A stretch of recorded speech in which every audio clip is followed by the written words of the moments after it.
Fox Sports. We are Fox. We are Florida.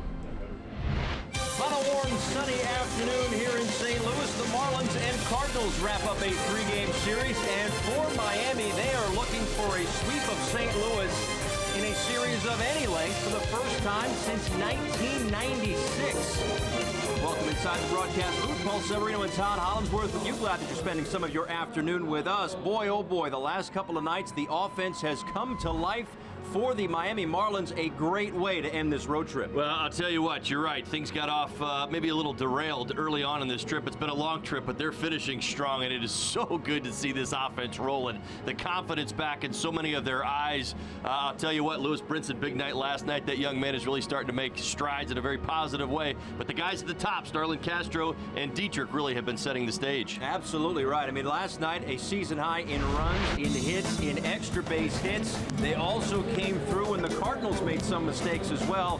Really, everything you'd want to see out of a club. Well, I completely agree. The one thing that we certainly see is at the top spot, you're getting 4 hits from your number 1 and number 2 hitter in last night's ball game. They both have been swinging a very hot bat, but the one thing that's been so impressive is the power starting to show itself with this Marlins ball club.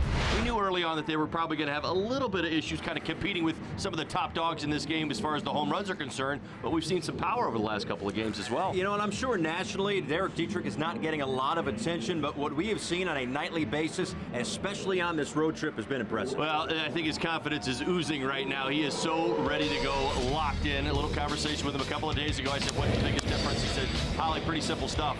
I'm not missing my pitch anymore. You go back to April, go look at my at-bats. There's some good ones in there, but I missed my pitch a number of times. I'm not doing it anymore. I get the mistake, I get that cookie, and I am making them pay right now. So the confidence is at an all-time high, and you just hope that Dietrich can ride it out as long as he possibly can, because I'm telling you, he's getting ready to embark on maybe a career year. Yeah, he's had a very nice run right now, so we'll see if he can keep that rolling. A guy who the last time we saw had 10 strikeouts in a game and really outdueled Clayton Kershaw, Trevor Richards, who's from not far down the road, Evanston, Illinois. He's got a lot of family and friends here. It's less than 40 miles away, so another emotional start as he's back on the big league mound. Well, why not? Richards has been, he's been a little bit of a mixed bag, but here's the thing, there's been some brilliance in it.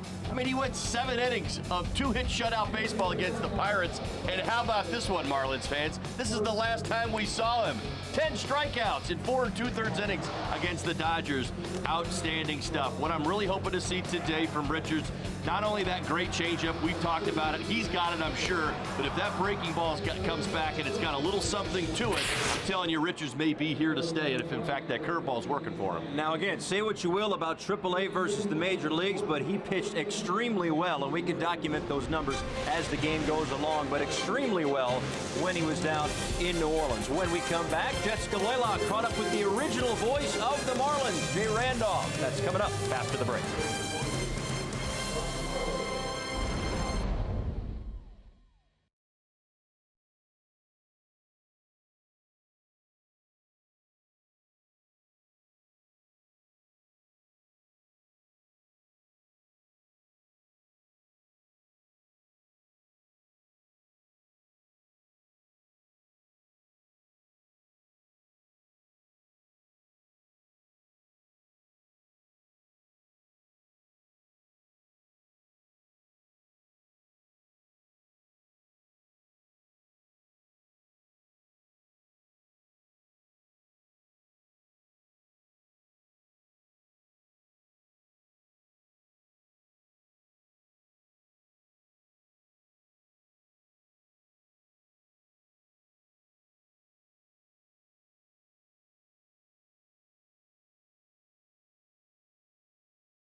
As the St. Louis Cardinals mourn the passing of their Hall of Famer, Red Schoendienst, 76 years in professional baseball, 67 of which with the Cardinals.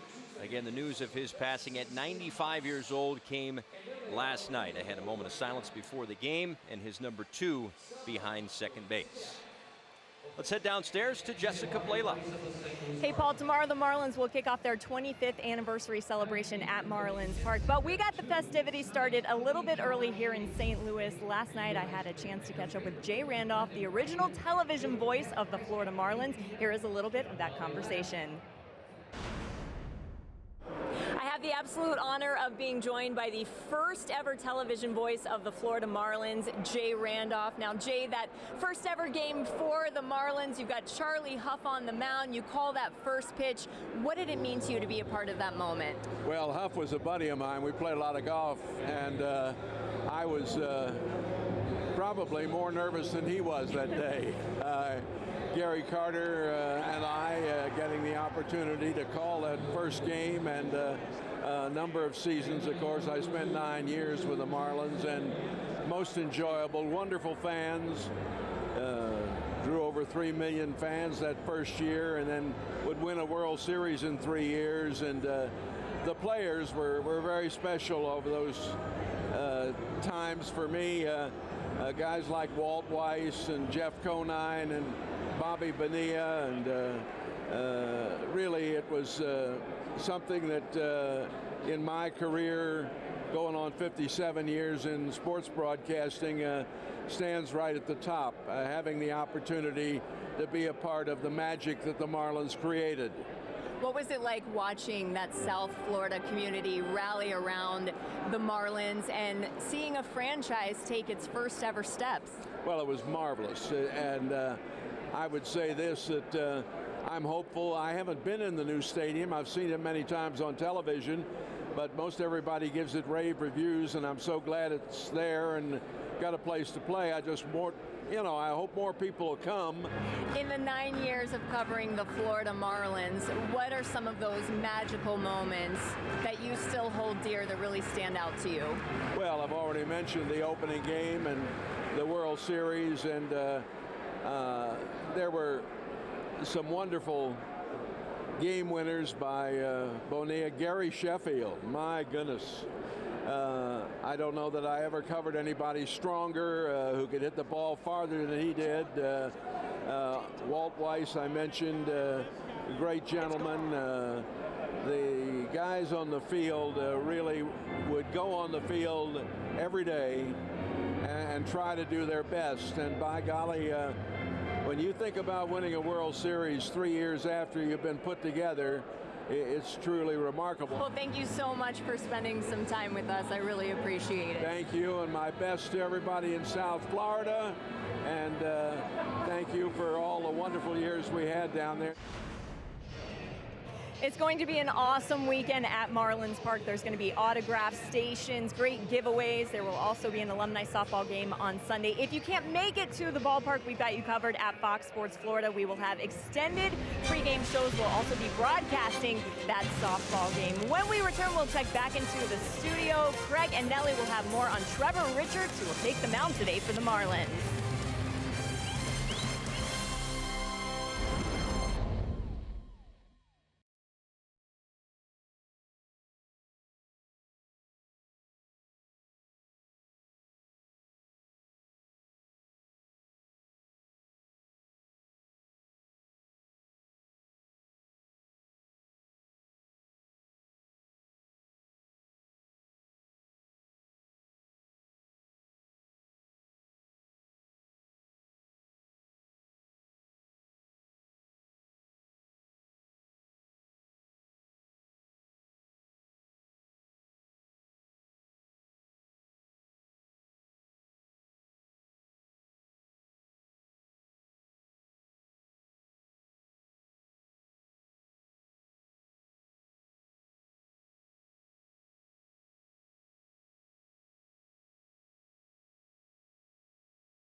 Transparency, low fares, nothing to hide. By WB Mason. Who but WB Mason, the official office supply company of the Miami Marlins.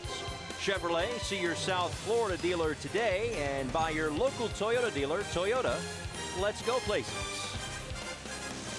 A beautiful afternoon here in St. Louis. Last day of this three-city road trip. Miles Mikolas on the bump today as the Marlins and Cardinals wrap up the series. As I mentioned in the open, the Marlins looking for their first sweep in a series of any length against the Cardinals since 1996. Here is the Southwest starting lineup with Starlin Castro at the top, and he has been red hot. But then again, so has Derek Dietrich, and then again, so has Brian Anderson, and Lewis Brinson starting to heat up too. So things are certainly falling into place right now for the Miami Marlins as, again, they wrap up this road trip and head back for anniversary weekend, which starts tomorrow night. On the mound for the St. Louis Cardinals, Miles Mikolas, making his 12th start of the season, already has a complete game, of which in this day and age of baseball, there are not many. Now Mikolas coming off a strong last start against the Pirates. 6 innings, 6 hits, 1 earned run. Did strike out 2, 91 pitches. He's been good. He's been one of their aces. It's really as simple as that. He is in a position to play stopper as the Marlins have taken the first 2 games of this series. Let's scout him. AutoNation scouting report. First impressions after spending 3 seasons in Japan, the Cardinals have got to be thrilled with this front office. I think Mikolas is one of the best stories in baseball. Undefeated in his first 10 starts this season. And again, 9 of 11 starts have gone for quality. Welcome home. He's pitched very well here at Busch Stadium. 3-1 with a 1.53 ERA in 5 starts. And here's his arsenal for the game. 4-seam fastball, slider, curveball, sinker, change. Get the percentages. 4-seam fastball, 31%. Slider, 23. Curveball, 21. Sinker, 19. That arsenal, any pitch, anytime. Really aren't a whole lot of patterns Mikolas falls into. Lefties, he'll use his changeup a little bit more. Right-handers, he will not. In fact, he uses the fastball a bit more against the righties.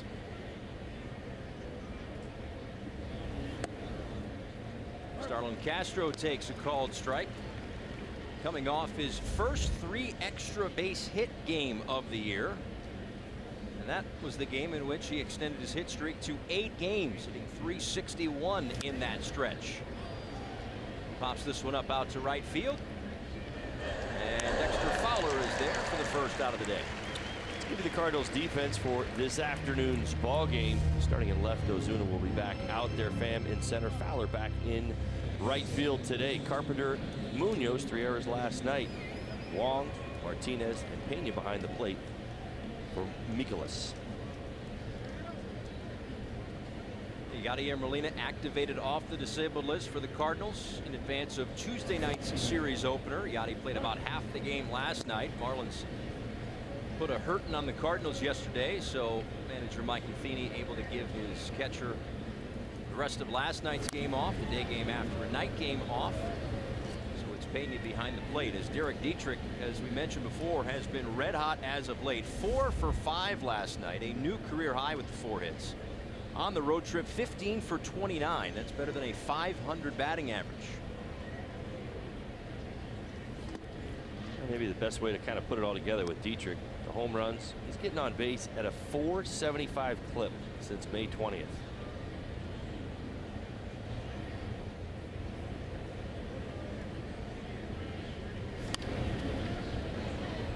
Something that you mentioned earlier, something Don Mattingly mentioned in the last couple of days regarding Dietrich, is he's not missing his pitch. Now that all boils down to the old thing, you get 1 in at bat, basically, right? Well, it simplifies your mind. I mean, you're doing exactly what you believe you're supposed to be doing in the box. On the ground to Wong at second. 2 up and 2 down.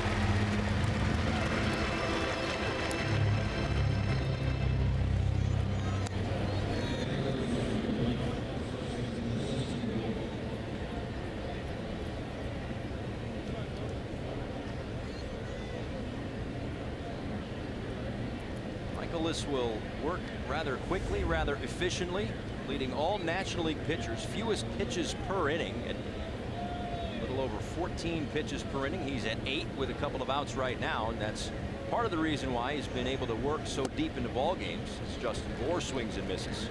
A couple of starts ago against the Kansas City Royals went the distance. 9 strikeouts and 4 hits in a complete game. One of 4 pitchers in the big leagues this year, 14 rather, 4 in the National League, that have thrown a shutout. It's a dying breed. Well, in that start, 109 pitches. How about 77 strikes? My goodness, all over it. Michaelis has got good stuff. One of the better strikeout to walk ratios in the game. 6.6 to 1. The lefties hit 280, 4 home runs. Righties 179, 2 home runs.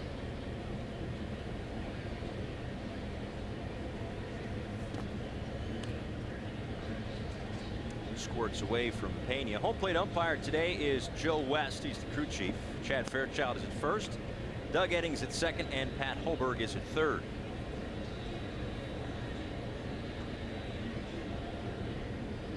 First pitch, temperature today 89 degrees. Figures to get a little warmer as the afternoon rolls along. Even though we're not technically in summer yet, feels like a Midwestern summer day. Yeah, don't tell anybody in St. Louis that. Projected temperature for this afternoon, 98 degrees. So we got another 10 degrees to go. Yes, huh? that's correct. All right. Good to know. There's a line drive base hit for Bour.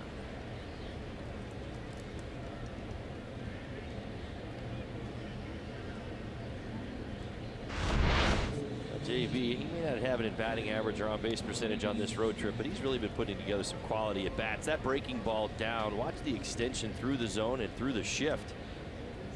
Well done. Swing right there. Good start here on the last game of this road trip. Continues to collect hits here at Busch Stadium. That's 6 in his last 9 games here. Brian Anderson, 4 hits in this series alone.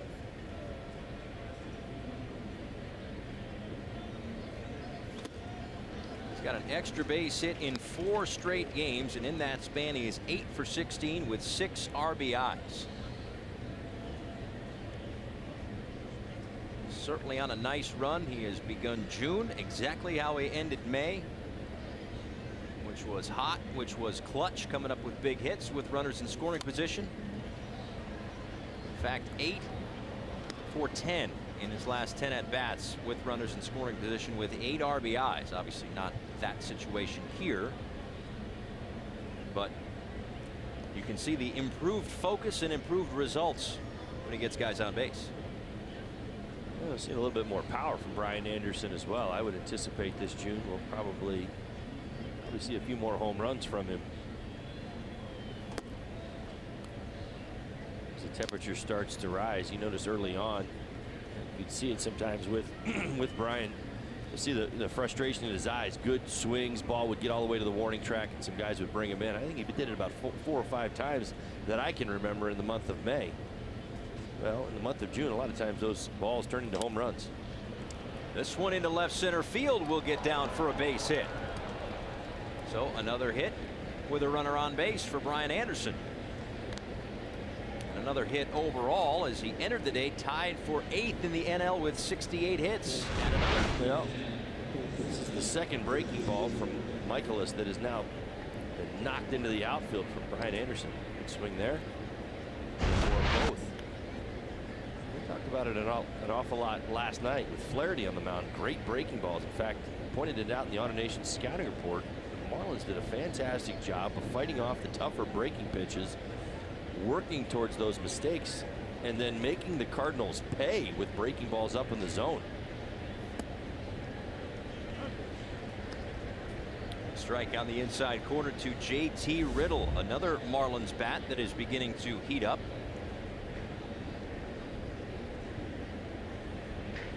Nine for 30 on the road trip, including a couple of home runs. One at San Diego and inside the Parker, and one here on Tuesday night to left center field. The entire team in this series, the Marlins that is, hitting .333, 9 for 27 with runners in scoring position. They have come up with the big hit. Smiles to go around in that clubhouse. When you put up numbers like that, everybody's numbers start to move in the right direction.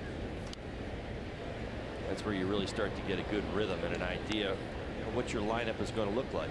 Don Mattingly's had to make a lot of adjustments here in the early going this year, getting hot guys closer to the top of the lineup.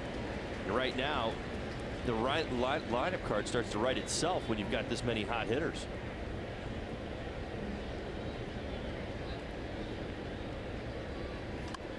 0-2 pitch is poked foul. They're making Michaelis work up over 20 pitches here in this first inning. Got the first two out rather easily, a fly ball and a ground ball, then back-to-back hits by Bohr and Anderson. Now Riddle trying to battle with 2 strikes.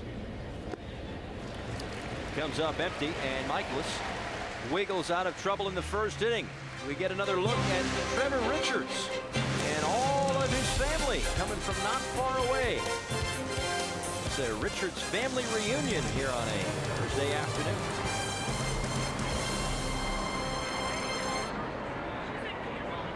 Go Trevor! Woo!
As we head to the bottom of the first inning, lots of family and friends in attendance for Trevor Richards, similar to when he got the start in Milwaukee. That was in his first go-around with the Marlins this year. After a stint in AAA, he is back, and he will face this starting lineup presented to you by Southwest. Matt Carpenter at the top. Tommy Pham hits second. Jose Martinez, the only starter with an average over 300, hits third, and Marcelo Zunu had a 3-hit night on Tuesday, but was 0 for in last night's ball game. So Richards is back again. The last time we saw him, 10 strikeouts as he outpitched in a way Clayton Kershaw in Los Angeles, but shortly after that was sent back down to New Orleans, and boy oh boy has he been good since. You see his big league numbers, 4.94 ERA. One thing that stands out, his first run, he has to be careful of the walks on the road. That's one thing that kind of catches your eye. 12 innings on the road this season, 12 hits, 12 walks. A fly ball into center. For out number 1. Richards, great numbers at AAA, just under 40 innings. How about an ERA just over 2? 37 strikeouts, only 4 walks. So good stuff at AAA. He's got to bring it back. And then, you know, you look at his journey. He's made 5 starts at the major league level. I went all the way back to the Boston start and remembered that first trip through the lineup where he struck out 4 and gave up 1 single.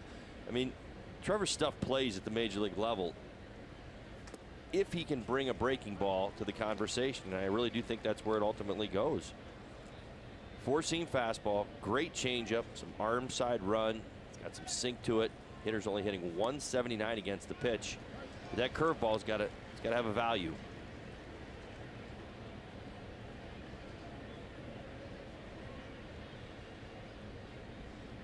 The 0-2 now to Tommy Pham. He's knocked down by Brian Holiday, who gets the start behind the plate today. Day off for JT Realmuto, day game after a night game. Now, Richards was sent down again. It wasn't so much for performance. It was he was sent down when Dan Straley came back off the disabled list. And what Dan Straley said back when Straley was coming up and Richards had gone down was that this could be good for a young kid. He said, I've been in that spot before. You know, I struck out 11 guys and was sent down, but hopefully it puts a chip on your shoulder to push the other guys to make sure that they're the ones who at the big league level are performing to keep their jobs. You continue to do your work and hopefully you get back, as Richards is today, starting in place of Eliezer Hernandez, who for the time being will move into the bullpen. Competition is good, I'll tell you. Trevor has done certainly enough at AAA to warrant multiple opportunities here at the major league level. As Pham comes through with a base hit into left field.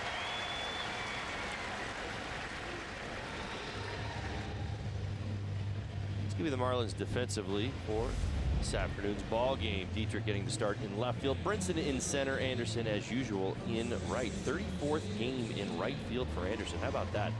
Rivera, Riddle, Castro, and Board first. Holiday behind the plate. He's done a fantastic job. Last 7 attempted base stealers have been gunned down.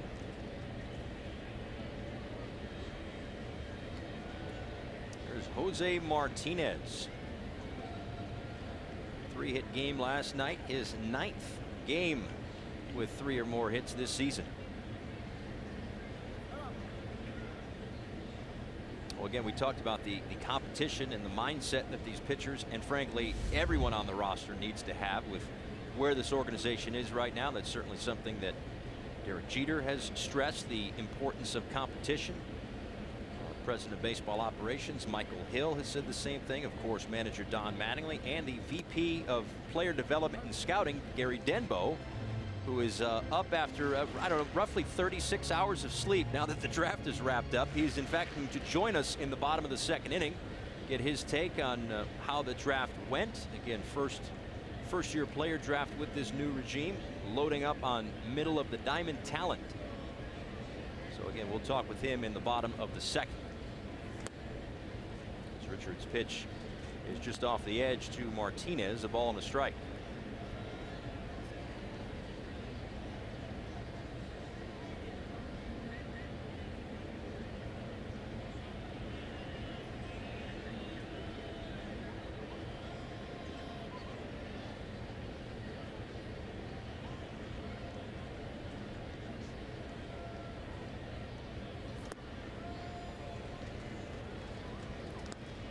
Martinez has hits in 4 straight games.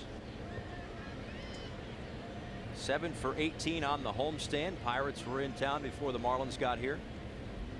The Marlins have taken the first 2 of this series.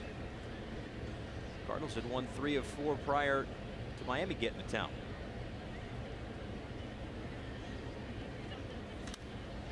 And Martinez sends one out to deep left field. Dietrich is back. He's at the wall. And that's a 2-run home run.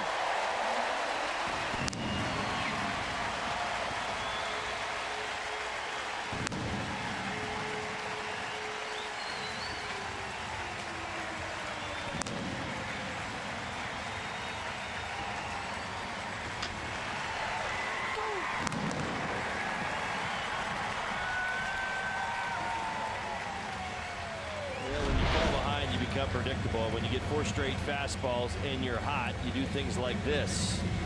Inner third at the knees. Home run number 6. Cardinals on the board early this afternoon. You look at the numbers with Richards, it really is the issue. Ahead in the count, 192 batting average against. When he falls behind, he becomes somewhat predictable. 345, that's the number. This 5-game hitting streak for Martinez. All sorts of power. 3 doubles, a home run.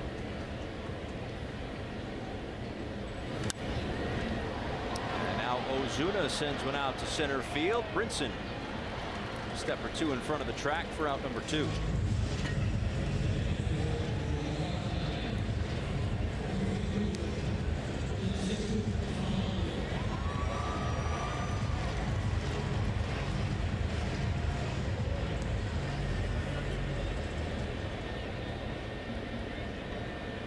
Bring up Dexter Fowler.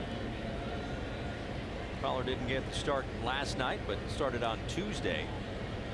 1 for 4 in the series, 4 for 15 on the homestand. It takes a ball outside, 1-0. You see the numbers on the season for Fowler, 185 and 20. He has really struggled with the lefties. Wasn't in the lineup yesterday. He's become a bit of a platoon player for the Cardinals.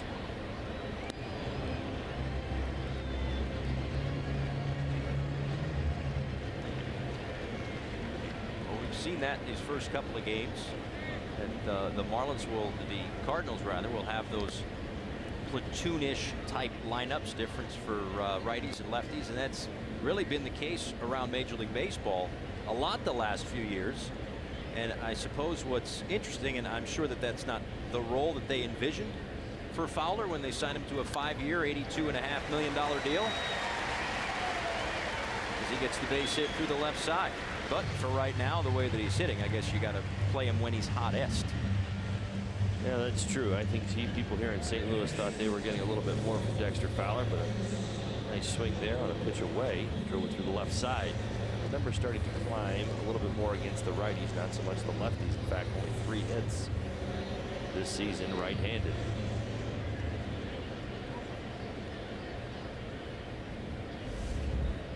Now Jairo Munoz. 1 for 6 with an RBI in the series, but has played a role defensively for the St. Louis Cardinals, or perhaps better said, for the Miami Marlins. 3 errors last night at shortstop. Marlins capitalizing on that, posting a season best, that is, in runs, in hits, in extra base hits. They've taken the first 2 games of this series. Mike Matheny's got to be a little bit frustrated with the pocket of the schedule that the Cardinals are in right now, as they are facing 3 consecutive last place clubs, with the Marlins here, then it's off to Cincinnati after this, and then back home for the San Diego Padres.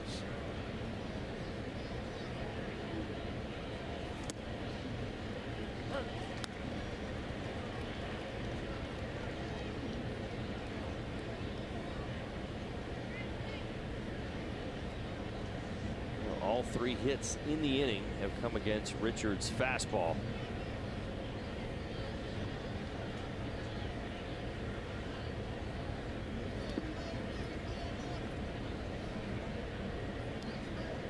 Holliday has done a terrific job smothering pitches already. There's a handful of those today. It's 22 pitches. It looks like Richards is struggling with his secondary pitches right now as he's trying to get a grasp of home. He's bounced a few. You're right. Holliday's been working hard back there already, but that changeup and curveball, they've got to matter today. So these are easy takes. Richards, he's in the right lane, but his changeup is not getting deep enough into the strike zone to get the swing and misses. We talked about it, that last big league start, end of April, the 10 punch outs against the Dodgers. He had that changeup working. It was coming in at about the thigh, dive bombing as it crossed the plate, kind of ending up at the shoe tops.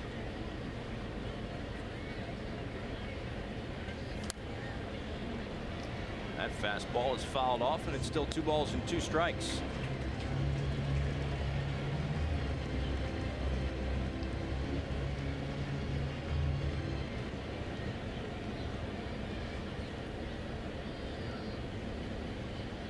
Two runs in on the Jose Martinez home run. Dexter Fowler with the lead off of first.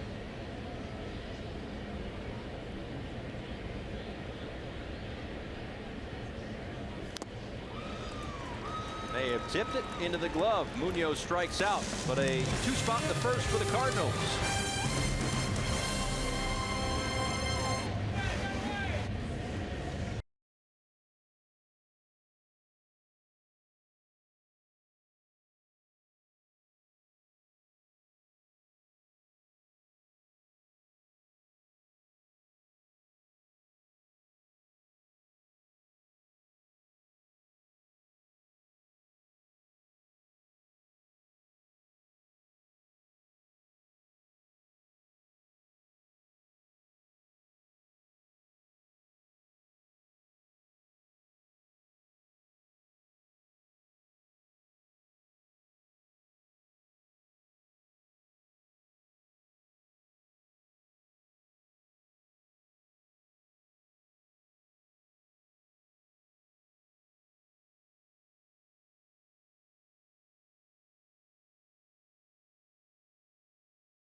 leads things off, coming off a really nice game last night. He's been on a nice little roll. Yeah, he certainly has. You're starting to see the power. But I'll tell you what, I go back to the first at bat last night. And I don't know if Marlins fans, this is what I'm hoping you pick up on. You see that breaking ball? That was a 1-2 pitch.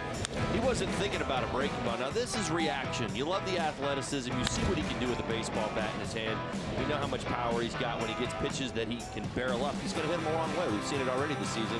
He's got two homer games. He's the first Marlin rookie to do that in his first 59. So impressive stuff. But I love that first at bat. Why? It was a breaking ball, backup breaking ball, inside part of the plate. 2 strikes on him. Wasn't looking for it.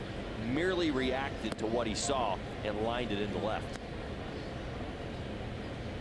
Now, his second home run last night came against Jed Jerko, right? So Jerko's a position player. So maybe there's a little bit of a discount for the home run, but I'll tell you what, as an swing goes to Martinez over first base, I think you'd rather see the home run off the position player than ground ball to short, right? Like, you know what I mean? Like, Yeah. you say, well, he hit it off a pitcher, but you know what? It's still a home run. Nobody does. Nobody does. Here's the thing. Time's going to go on, and you move past it, and there'll be a total at the end of the season for home runs. Nobody's going to remember that that's who threw the second one. Right. We won't remember that. Honestly, I can barely. I won't remember it tomorrow, for crying out loud. So listen, another 2 home run game for him. You don't care. You're absolutely right. Listen. I took it upon myself. There were some at bats in my career, obviously facing another position player. Man, I come in, I'd beat myself up. Like, how could I possibly make an out against a guy who's got no business being out there? So you're right. You absolutely want to get the opposing player. Quickly 0-2 to Yadiel Rivera, who's getting the start at third base this afternoon to give Miguel Rojas a day off. I'm happy Yadiel has picked up a couple of starts. He had a great May. I don't know how many people know this. 304 batting average in the month of May, 448 on base percentage. Some really good work. I know it's in a bit of a limited role, but has earned himself a few more starts, and he's done a fantastic job pinch hitting. In fact, he's leading this team, 5 pinch hits. Had a multi-hit game, multi-RBI game in San Diego earlier on this road trip as he sends one to second base, and there are 2 away.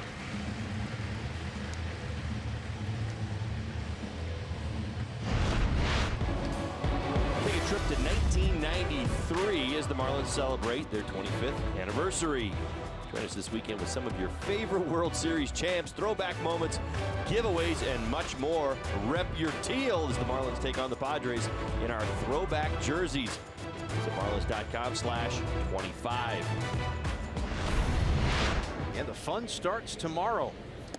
But not just a weekend of looking back to 93, the inaugural season, 97 and 03, the championship years, and all the way up till now and everything in between, but also a look toward the future in the bottom half of this inning as we'll talk with Gary Denbo, fresh off the first-year player draft, get his thoughts on the top picks, the overall thought process of what this regime wanted to do in its first draft.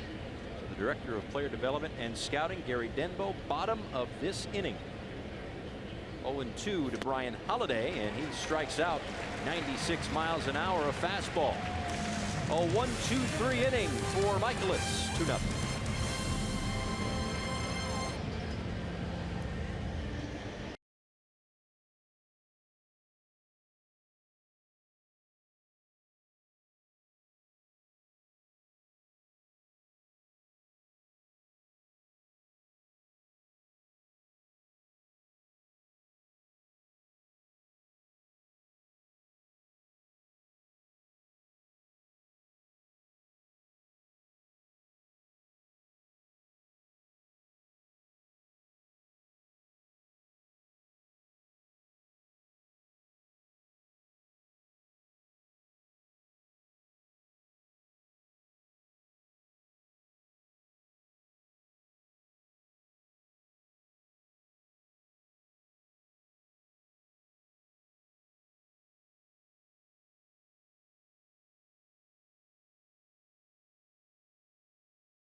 bottom of the second inning. A home run for Jose Martinez. A 2-run shot in first off of Trevor Richards has given the Cardinals a 2-0 lead. Paul Severino, Todd Hollinsworth, Jessica Blaylock here with you in St. Louis. And very fortunate to be joined on the phone right now by the Marlins VP of Player Development and Scouting, Gary Denbo. Gary, thanks a lot for taking the time. And how many hours of sleep did you get after the grueling draft? Haven't slept much yet. We're still breaking down how the draft went and trying to figure out what we can do better for next year. But we feel really good about the players that we drafted in this year's 2018 free agent draft, and feel like we got some players that are going to contribute to a championship club. It sounded like, in having conversations with you and Michael Hill, a lot of folks in the organization over the course of the last few months, that the acquisition of talent through trades was going to be center of the diamond types, the catchers, the pitchers, the middle infielders, the center fielders. Is that kind of how you tried to attack the draft as well? Absolutely it was. You know, Derek Jeter and I and Michael Hill, we all feel it's very important to add premium athletes to our organizations, because those are the type of players that win championships for clubs. Above average players all around the field is what we're looking for, but specifically in the middle of the field. You know, we get guys that can contribute not only on offense but on defense and be all-around players. Well, Gary, talk about that if you can just for a little bit. I know that certainly towards the top of this draft you see some young, talented high schoolers, getting them into the system and developing them. That's the next step, and I think Marlins fans want to know, like, we can see the raw talent, but how long does a process like that usually take? Well, it depends on the player. You know, we've got a player at the top of the draft, Connor Scott, that we got from Plant High School in Tampa, that we feel like has a potential to be a five-tool player, a player that has potential to be a combination of power and hitability on the offensive side, and is going to play above-average defense with well above average speed on the outfield side. So he might be closer, where it might not take as long for him to develop and contribute at the major league level. But our second pick is Osiris Johnson, who is a shortstop that is a raw athlete that has maybe a little bit longer to go to get to the position where he's going to contribute at the major league level. But we feel like both of those players are going to contribute in a big way towards our championship teams in the future. Well, the first three picks are all high school seniors. It wasn't until the third round and the fourth round and the fifth round picks that you went with the college player. Just in a general sense, what would make you or a team or whatever decide high schooler over college player who might be able to impact a little bit sooner? Well, honestly, we weren't focused on either high school or college players. We were focused on getting the best player available at the time of our pick. Our analytics department with Dan Greenlee and our pro scouting department with Stan Meek and his cross checkers and area scouts did a fantastic job of lining these guys up and putting us in a position so that we could get them at the right time in the draft. So we weren't focused on either high school or college. We were focused on getting the best available athlete at the time, and we feel like we did that. Now, Gary, last one for you. Speaking of talented athletes, I want you to just kind of think back for a second. A couple conversations you and I even had about Lewis Brinson. I think you'd be pretty proud. He's been swinging the bat really, really well here of late.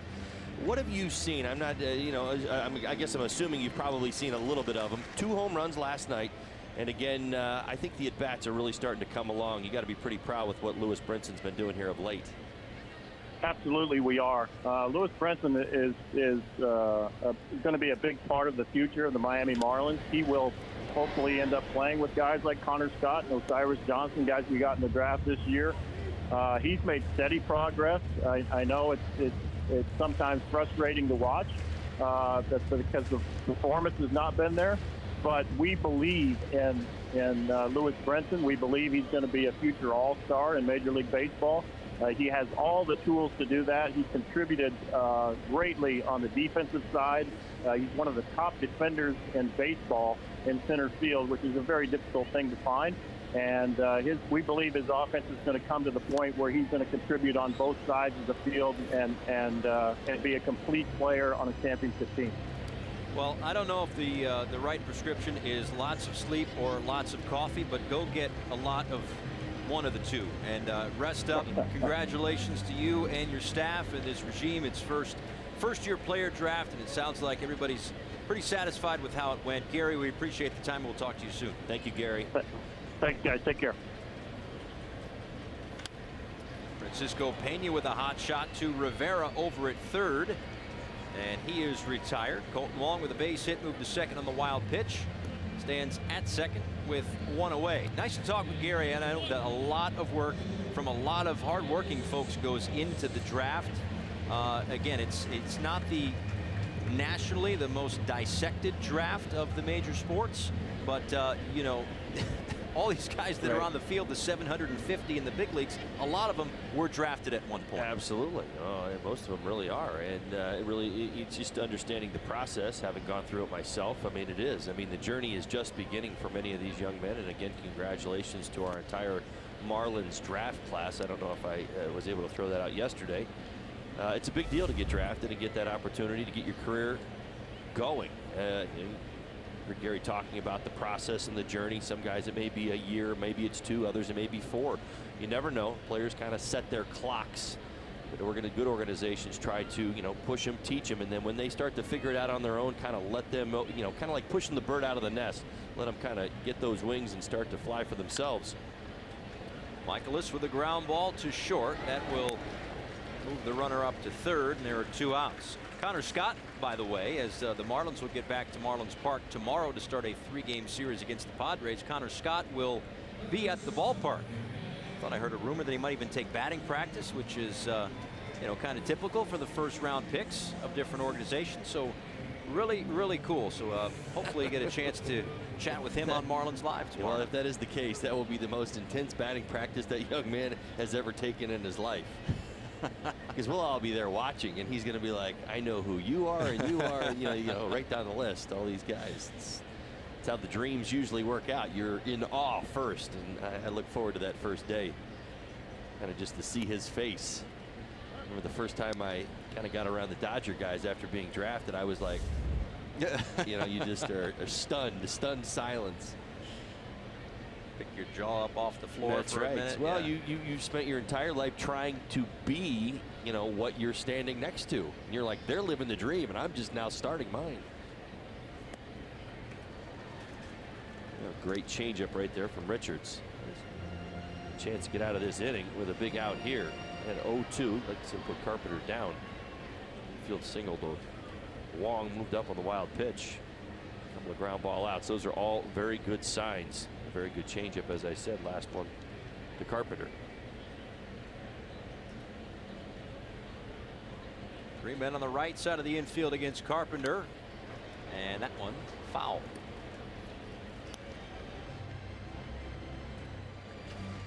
Well, I get that's the beauty of the draft is that, and for good reason, the first, the second, maybe the 3rd round picks in some cases will get a lot of the attention.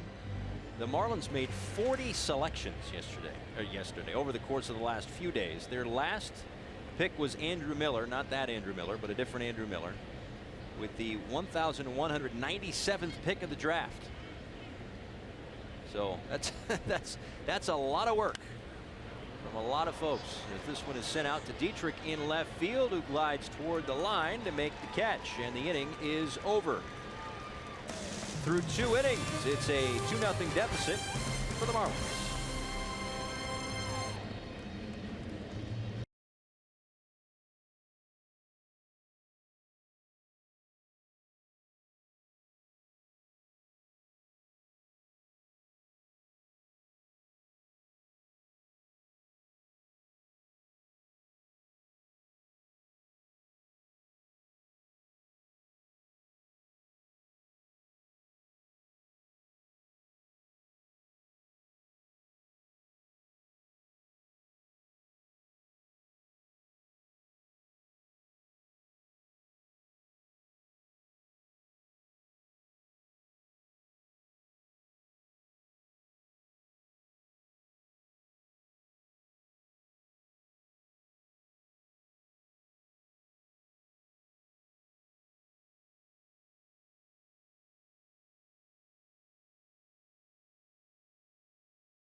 Toyota inside look. Marlins have swept the Cardinals in a 3-game series just twice in the rivalry, right? You go back to 1995 and 1996. That's it. 21 runs in a 3-game series back in 1994. They had 7 in the first game of the series, 11 last night, so that's within reach as they look for the first series sweep of any length of the Cardinals since 1996.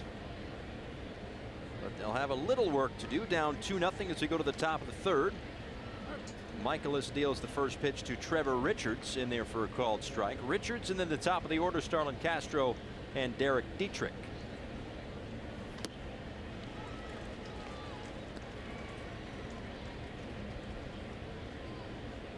Nice job on the mound in the second inning for Richards, just to kind of get through that, wiggle around that infield single for Wong, because at least to this point doesn't look like he's had full command of his off-speed stuff, his breaking pitches just yet. Well, his changeup looked much better in that second inning. And you got to imagine nerves are certainly a big part of today's start for Richards, no doubt about it. I think once those nerves kind of go away, he'll settle in. You'll see that changeup of old.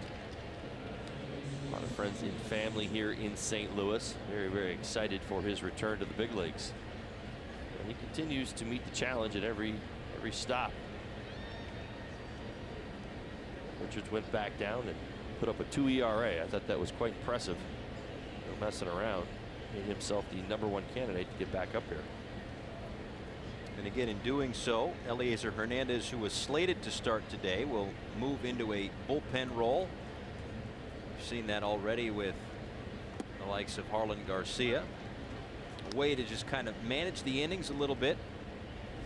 These young pitchers that the Marlins think highly of, got to pace them out a little bit throughout the course of the big league season. Quickly 0-2 to Starlin Castro, who is 0 for 1, flew out to right field back in the first inning.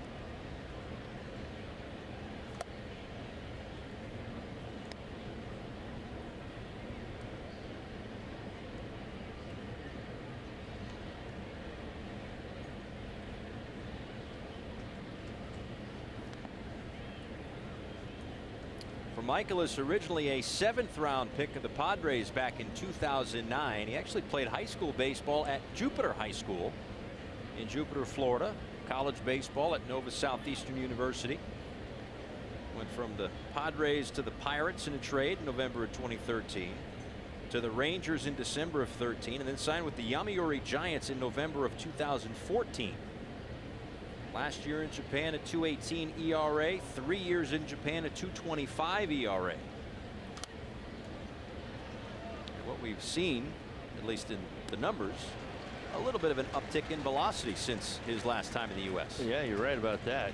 Kind of sat around 92, 93. I'm not saying that's necessarily why you're seeing the great numbers he's putting up this season, but it certainly helps when your fastball climbs into the 95 range. Good arsenal of secondary pitches as well. That's what's impressed me the most. You mentioned it in the scouting report. It's vast, and he uses it all. 4-seam fastball. We've seen the slider, the curveball, even that sinking fastball, and an occasional changeup to a left-handed hitter. Ground ball to short. And that's a ground out for Castro. A couple down here for Dietrich in the third. Michaelis actually made his major league debut back with the Padres against the Marlins. You got to go all the way back to 2012 to find it. May 5th.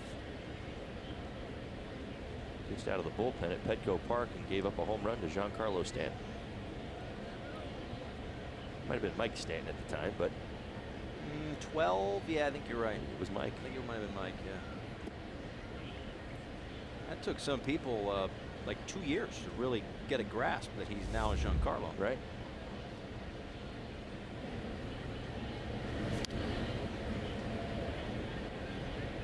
It's actually the first batter that he faced too. Like, welcome to the big leagues. Hello.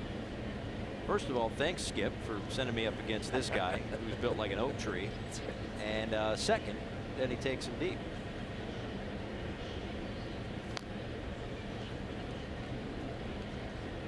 This copyrighted telecast is presented by authority of the Miami Marlins and may not be reproduced or retransmitted in any form, and the accounts and descriptions of this game may not be disseminated without the express written consent of the Miami Marlins. It's a youngsters on hand. Afternoon affair. School's out, at least in Florida now. So I don't know if that means you get to sleep in as a parent or less. I'm not quite sure. I guess we'll find out. Depends on the child. Yeah. Mine's like a farmer. He's kind of up when the sun comes up. Doesn't usually stop. That means less for you then. Until long after the sun goes down. It's part of child rearing. You know, you need to train him. I've tried. That's right. I don't know if I've trained him or begged him. I think I've begged him. Maybe I need to train him instead. You know what you can do is you can just get that that black paper and put it up in his window so like no light ever gets in there. No, it's middle of the night. It's middle of the night. That. No, it doesn't work. I think the next step is changing the clocks. That's what I'll have to do. Maybe that'll go. Move the clocks up a couple hours. Dietrich with a fly ball out to center field. Moving over is Pham for the third out. Back-to-back 1, 2, 3 innings for Michaelis. 2-0 Cards.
Nothing. Trevor Richards on the mound today, and I have made my way over to a section at Busch Stadium that is filled with Trevor Richards fans. I'm joined by his girlfriend, Anna Beckmeyer.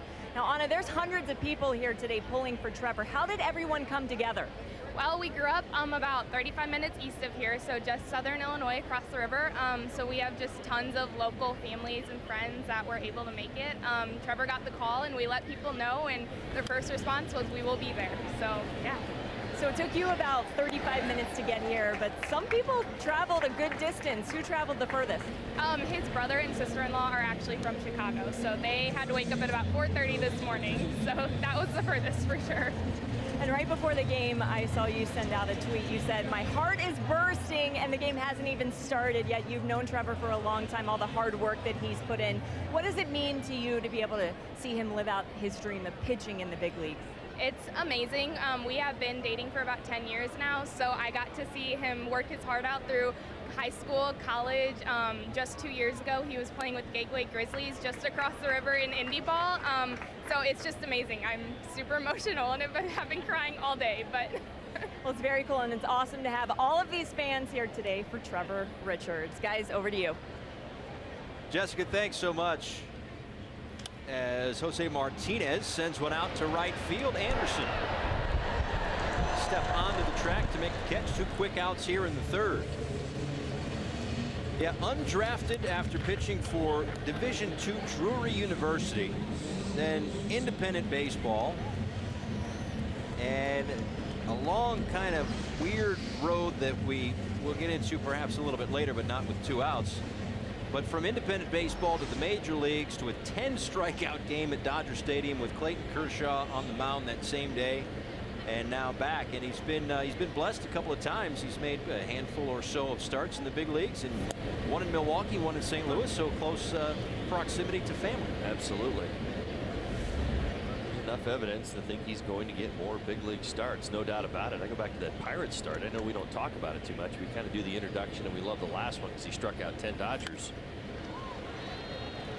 Tell you what, that Pirates start was outstanding. No earned runs, 7 innings. It's a 6-pitch inning. That's outstanding too. 2-0.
Ball games start the weekend off right with Modelo Burger and Beer Fridays. Enjoy this fantastic deal tomorrow. Marlins take on the Padres 7-10.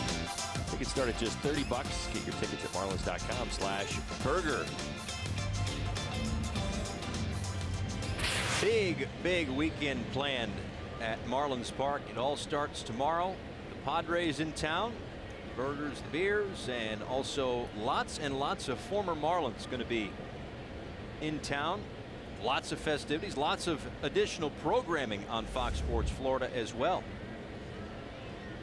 As Justin Bohr leads things off, Bohr, Anderson, and Riddle, 3, 4, and 5 due up against Michaelis here in the 4th inning. Bohr with a base hit back in the 1st inning.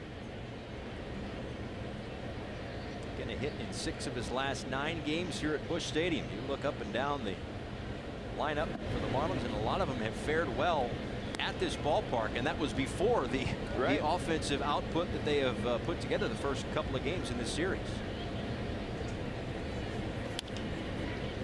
And on the hands of Bohr and into the shift. 1 away.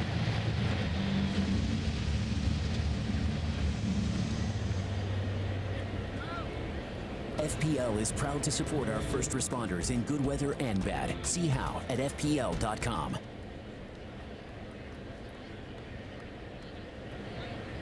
First loss in 11 starts this season. Last Friday against the Pirates for Michaelis. 2 runs, 1 of them earned over 6 innings. Cardinals lost that game 4-0. But St. Louis has won 8 of the 11 games that he has started this season. As Anderson fouls one off on the bunt attempt, 0-1. But starting pitching on the whole, Michael is certainly being a big part of that, has kind of really been what's kept the Cardinals afloat at this point. And by afloat, another water term, treading water, is kind of what they've been doing the last month or so. Yeah, 32-27, that's their record. Obviously in the middle, the National League Central. You're absolutely right. You look up and down their stats as a team. offensive approach, stolen base factors, defense, and you're right, they're basically a middle of the pack, maybe even below middle of the pack team on paper. Get to that starting staff, which has been outstanding. That put that together with some walk-off wins and kind of hang in there. Another ground ball as Anderson is retired. I'll tell you what, I think there's a lot of Cardinals fans that would be in total agreement with me when you think of who the staff ace has become already in such a short period of time. Many people here in St. Louis think Michaelis is that guy. It's been nothing short of fantastic, particularly here at Busch. 153 ERA coming in. So far scoreless this afternoon and taking on a ridiculously hot Marlins team. And everybody in this rotation is going to have to step up with the news that came down. I guess it started to come down last week when Alex Reyes made his long-awaited return. Threw a few innings. Looked like he got hurt. Still pitched a little bit. But had season-ending surgery to repair a torn lat muscle. So after working his way back on the disabled list and losing another season. So Reyes is out. We just got Carlos Martinez back from the DL. Adam Wainwright is on the disabled list as well. So again, not the full complement of stars here with the St. Louis Cardinals at this point in 2018. Yeah, and I think it's interesting. I'll try to touch on it real quick, especially in regards to Reyes. My understanding is that he actually was pitching with a lot of pain in the lat and, you know, stayed in the ballgame, as you mentioned. And then ultimately ended up with his worst case scenario, which is going to miss the rest of the season. And I think for fans to understand that, we see a lot of times, and I still hear an awful lot, well, why aren't, you know, more? Why can't these guys go longer? I mean, everybody comes out, it seems like it's just such a minor thing. A lot of times these guys fight through their injuries and it ends up worse for the wearer. In Reyes' case, that is absolutely what has happened. He stayed in. He should have come out. And it's now going to cost him the rest of the season. For Wainwright, it's an elbow inflammation in his pitching elbow. That's the starting pitching side of things. Luke Gregerson's dealing with a shoulder issue out of the bullpen. Greg Holland, a hip impingement. Paul DeYoung, their stud shortstops, on the DL with a hand injury.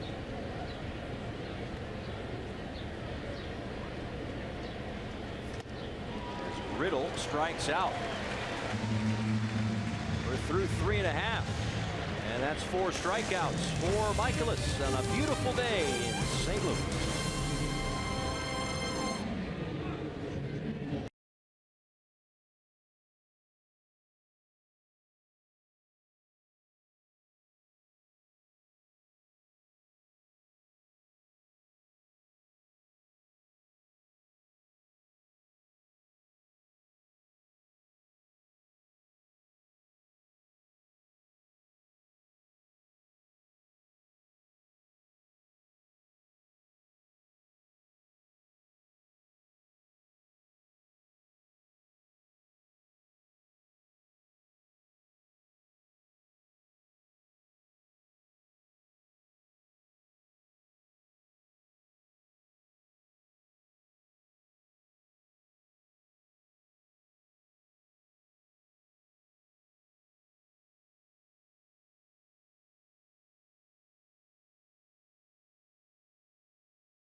West, transparency, low fares, nothing to hide. By the Cleveland Clinic, stiff joints, aches and pains. Trust Cleveland Clinic Florida, the #1 orthopedic care in Florida.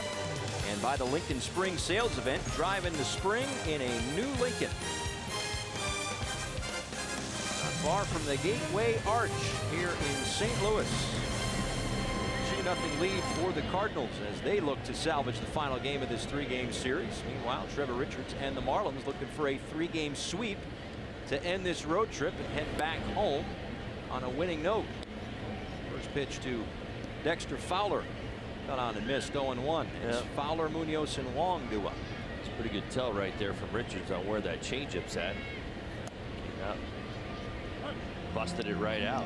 Dexter Fowler swing and a miss, went right back to it again. So consecutive changeups. He's willing to do that against the left-handed hitters. He is not afraid. He said good arm side, run and sink. It's a pitch that does not have to be set up. He's throwing it for strikes.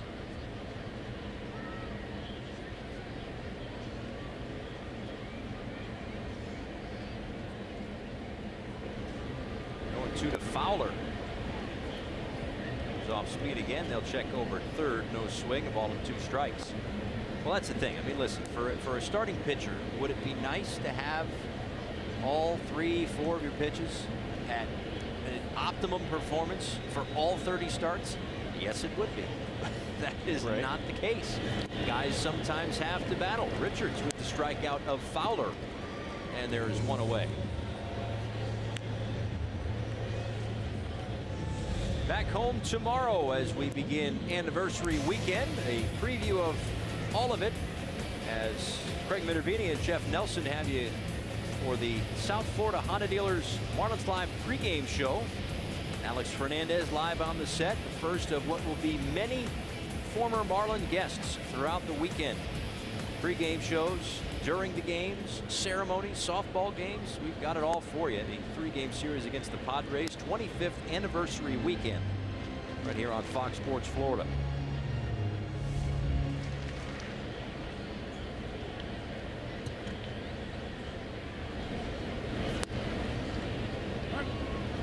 So yeah, I mean, what I was going to say was it would be nice to have all of your pitches do exactly what you want, when you want, all day, every day. But what we saw in the first inning from Richards, a bunch of balls in the dirt, didn't really have a great command for it, and slowly but surely, he did give up the home run, understood, but slowly but surely it seems as though he is gaining command of those pitches again. See the first pitch strikes to 12 of 15, so working ahead. Very good at getting the leadoff hitter in his inning. He's definitely been good about that. 5 starts at the major league level. Yeah, really what I'm kind of getting at, though, 90, 91, 92 miles an hour on the fastball. His four-seamer relatively straight. He can't survive on that alone. So that's really the point. Trying to find value. His changeup is exceptional. His curveball is still a work in progress, and that's really where he needs to get back to.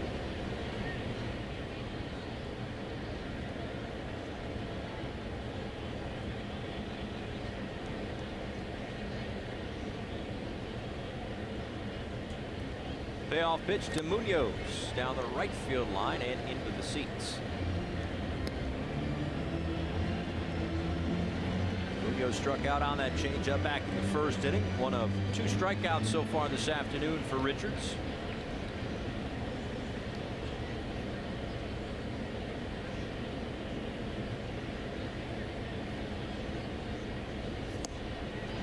Swung on and missed. Back-to-back strikeouts, 2 away. That is now 3 strikeouts on changeups this afternoon. Really no surprise. Talk about staying in the same lane, the ability to speed up and slow down. The changeup, he hides it so well in his mechanics. Hitters have no idea that it's coming.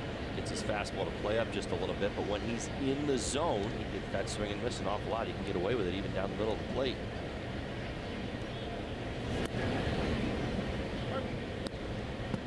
Long takes a called strike, an infield single back in the second inning. Got to second on a wild pitch, but was stranded. Pretty good little perspective right there. I love it when we show from behind the hitter, and I think like what you see from Trevor Richards, he gives you the sense that he puts so much effort into each pitch, the way that his head kind of comes across it for a hitter. That's what hides the changeup so well. You see what appears to be a max effort pitch coming your way, and then he kind of pulls on the brake. It's a changeup that kind of dive bombs out over the plate.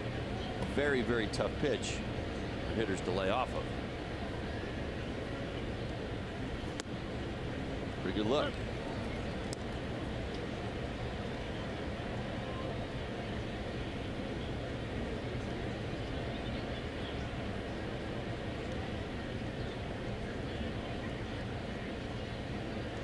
To Wong.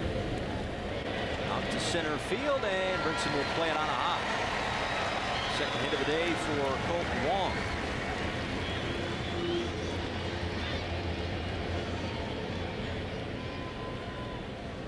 This summer, the World Cup is coming to Fox and FS1. Every match live in over 300 hours of coverage. The world's biggest sporting event is just 7 days away, only on Fox and FS1.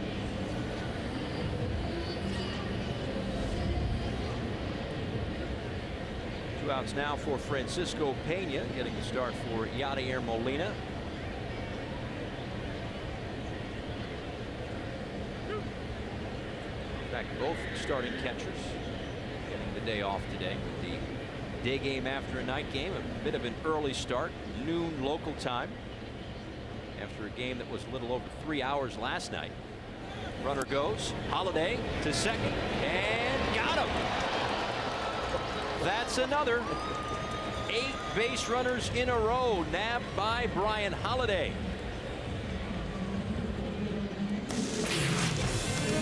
At least at the moment, he's out.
Really a tale of two catching duos, right? The Marlins and the Cardinals. It seems like all the Marlins do is get base runners. Cardinals still haven't gotten one. This is 8 in a row for Holiday.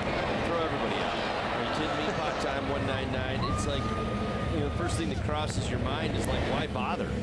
I mean, I'm to the point now where you anticipate out, and I can't ever say that in my lifetime as a player or as a broadcaster that I've watched a catching duo between Holiday and Real Muto, and obviously Holiday's caught 8 straight, where every time somebody takes off of first base, you're like, he's done, he's out. Why'd you even try?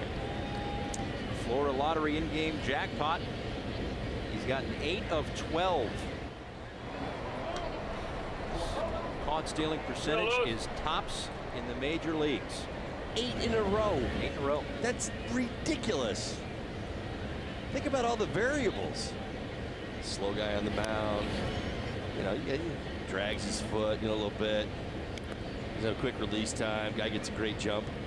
Holiday helps kind of clean all that up too.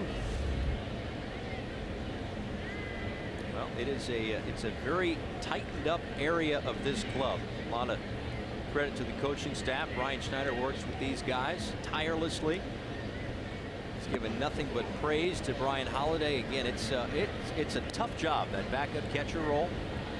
You're only playing, once a week, especially with a stud like JT. It's hard to get out of the lineup.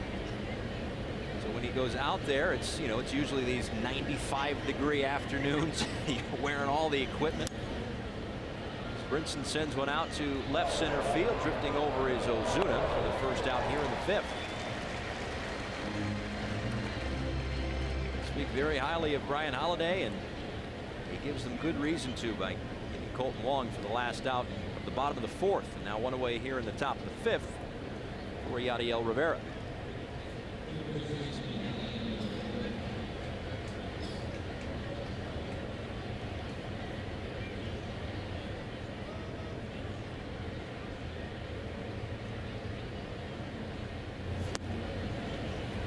All this talk about 25th anniversary weekend. I'm sure that Miles Michaelis, if he wasn't, with the Cardinals heading to Cincinnati, he'd probably want to be a part of it. He actually, like I said before, grew up in Jupiter, grew up rooting for Josh Beckett and the Marlins, went to a lot of spring training games, and as Holly mentioned before, faced the Marlins in his first big league game.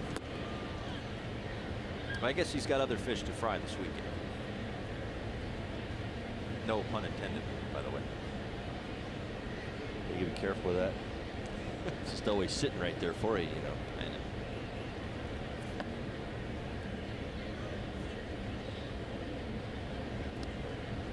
Kind of a full circle afternoon for both starting pitchers. You've got Michaelis facing a team that he grew up rooting for, and all the friends and family from nearby Aveston, Illinois, for Trevor Richards.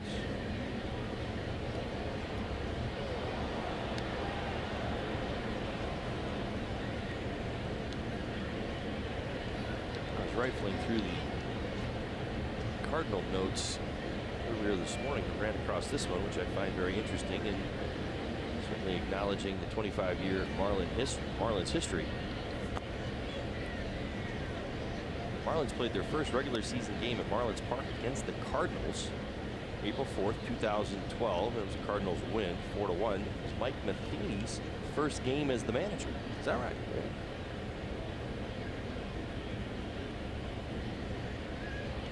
He's gone on to have a nice run here in St. Louis.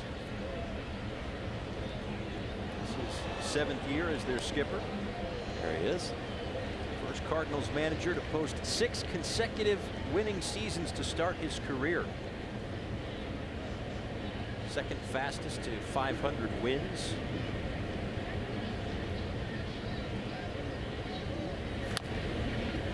Rivera chops one to Wong. And there are 2 out. Geico presents this day in Marlins history. Take you back to June 7th, 2008. Marlins beat the Reds 8-7. Cody Ross, a come-from-behind victory, and Ross was the hero, a 2-run walk-off home run on this day in 2008.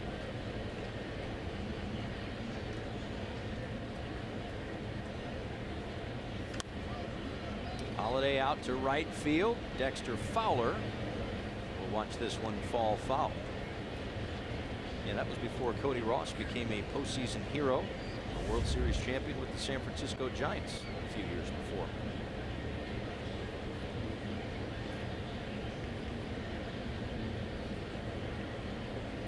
There will be a number of postseason heroes and World Series champions at Marlins Park this weekend. Ground ball to Munoz. And another 1-2-3 inning for Michaelis. 2-0.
All military by sharing a photo or video with hashtag Hats Off for Heroes. For each post, T-Mobile will donate $1 to support veterans. Back here in St. Louis, Paul Severino, Todd Hollinsworth, Jessica Blaylock. Last of a 3-game series between the Miami Marlins and St. Louis Cardinals. Last of this 3-city road trip.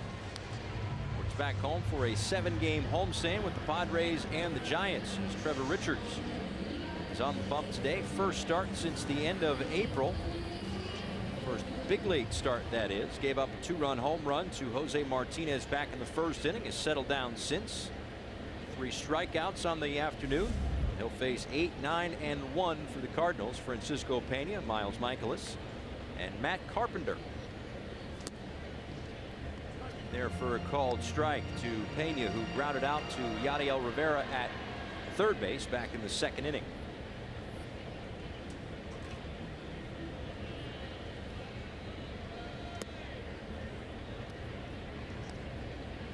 So for those that may not remember the entire story of Trevor Richards, as we mentioned before, undrafted after pitching at Division II Drury University. Then he pitched independent baseball at Gateway Grizzlies in 2015, about a 40-minute drive from his hometown in Illinois. He decided that if he didn't receive an offer from a big league organization by July of 2016, that he'd be done and use his degree in criminology to find a job in law enforcement. He started putting out calls for work, got discovered. Marlin scout David Espinosa wound up in Evansville, Illinois. Scout a couple of relievers on the Grizzlies. And Richards happened to be starting that day. His changeup that we've certainly seen on display today caught his eye. That one grounded to short. Pena is retired. So Espinosa then files the report, and Trevor signed for $0. We just paid his buyout to the league, which was $3,000. That's what Espinosa said. And he worked his way up through the minor leagues last year, as we've noted, the Marlins minor league pitcher of the year, 2.53 ERA in 146 innings at Advanced A and Double A. Had a stint with the big club earlier this year. A terrific start against the Pittsburgh Pirates. 7 innings, 2 hits, 10 strikeouts in his most recent big league start against the Los Angeles Dodgers.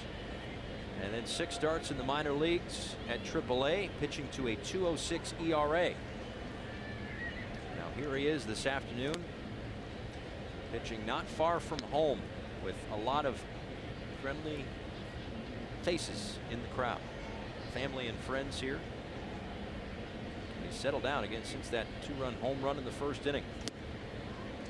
That's exactly right. Go back to that first inning. He gave up 3 hits on his fastball, and we talked about his changeup factoring in. But you see now, I said, well, wait a minute. Now he's throwing 90 miles an hour. He's still able to get the fastball by so many of these Cardinal hitters. Well, it's because his changeup is actually gaining the respect of the Cardinal hitters, whether they like it or not. You know, it's part of his arsenal, so you kind of keep it in the back of your mind as a hitter. And what that means is you kind of wait just a little bit longer because you're trying really hard to see it. Well, what that does to 90-92 on the fastball, it turns it into 92-94. Put it where you want, you're going to get a lot of outs. Think that'll play. It's his 4th strikeout and another one on the changeup. That's all 4.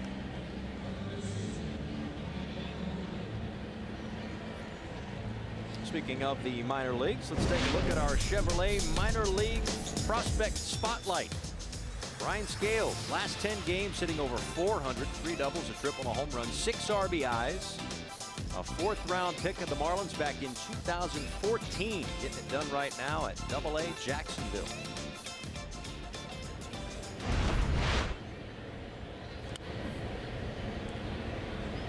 Carpenter fouls the first pitch off. 0-1.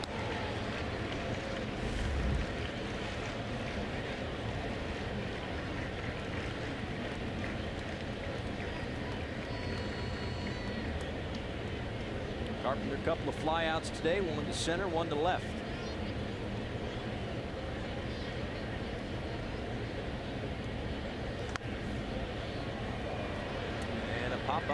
shallow center field. Riddle calls off Brinson and puts it away.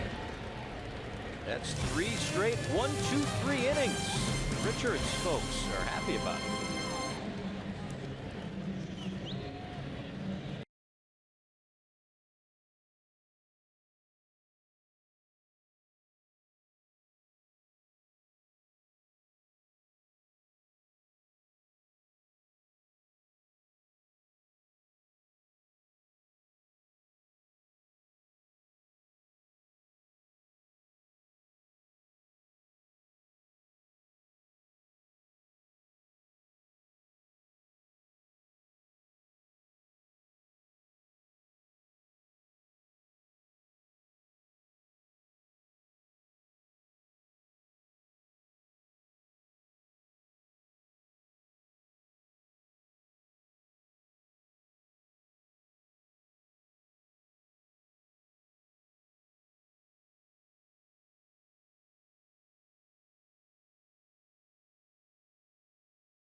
For the St. Louis Cardinals, and Miles Michaelis, who has retired 13 in a row. But his counterpart, who digs in right now, Trevor Richards, 12 in a row on his side of things. So both starting pitchers doing a terrific job. So the 2 hits allowed today by Michaelis, and they were back-to-back hits back in the first inning by Justin Bour and Brian Anderson. They came with 2 outs. And since the Riddle strikeout to end the first inning, it's been nothing but outs for the Cardinals starter.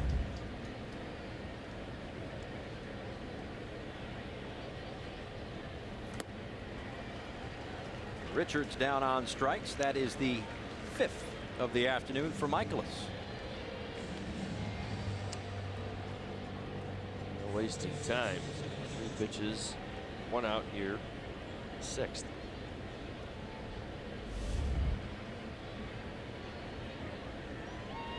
To the top of the order for Starlin Castro. It's 0 for 2, a fly ball and a ground out. He has an 8-game hit streak going.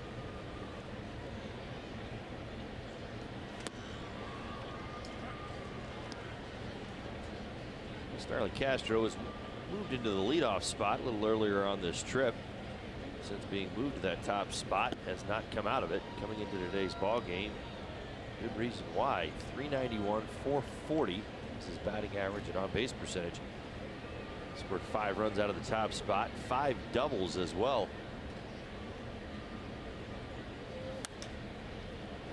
To right field, Fowler back onto the track, and that one's off his glove. Into second goes Castro. A long run for Fowler, who was there. But as they say in the NFL, couldn't complete the catch. Well, Fowler naturally a bit of a glider. That's how he's perceived. I certainly don't want to get too effort on this one, but again, when you see it hit his glove, you certainly feel like if he was maybe moving a step faster or a step closer to the ball, he probably would have made the catch if you're a Cardinal fan. The Marlins, they're thrilled. The ball was slicing away from him. They are in fact going to give him an error. Another error. The St. Louis Cardinals. That's now 47 on the year. This one a little easier for Fowler. 1 away.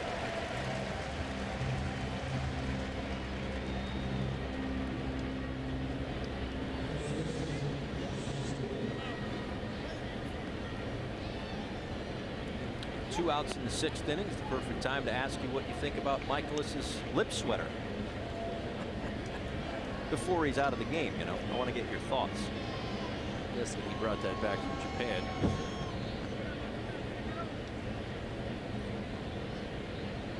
Rocket facial hair is quite trendy in our industry. It certainly has been over the last few seasons. You've got to be unique. You've got to kind of do your own thing, you know. Just follow the trend. It's not like just grow a beard. You've got to grow the longest beard, right?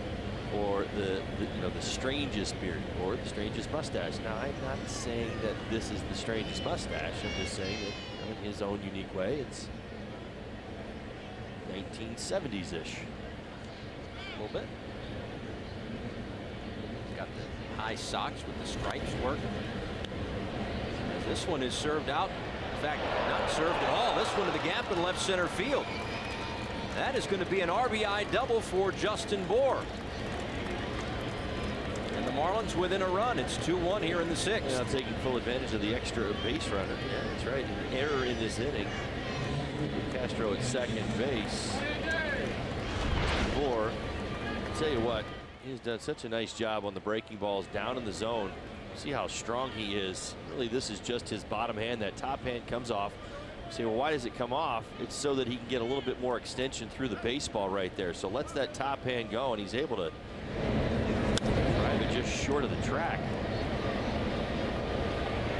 It's kind of interesting over the last couple of games for JP, the big guy, with a lot of breaking balls down in the zone. He's made some really nice in-game adjustments. In fact, his hit earlier was on a breaking ball. An intentional walk to Brian Anderson, first and second now. Yeah, I kind of read the swing, and a swing like that on a ball low and away, usually like one of those kind of low liners that just kind of gets out into the outfield, not all the way to the gap. Consider the size of the human being that hit it. Yeah, it's a lot to take into account, but I'm sure the Marlins will take it. They're back to within a run. That shows you how strong Justin Bohr is. 94.3 off the bat, essentially with one hand. The top hand off before he made contact. Revoke my served verb. Driven. Inside to Riddle, a ball and a strike.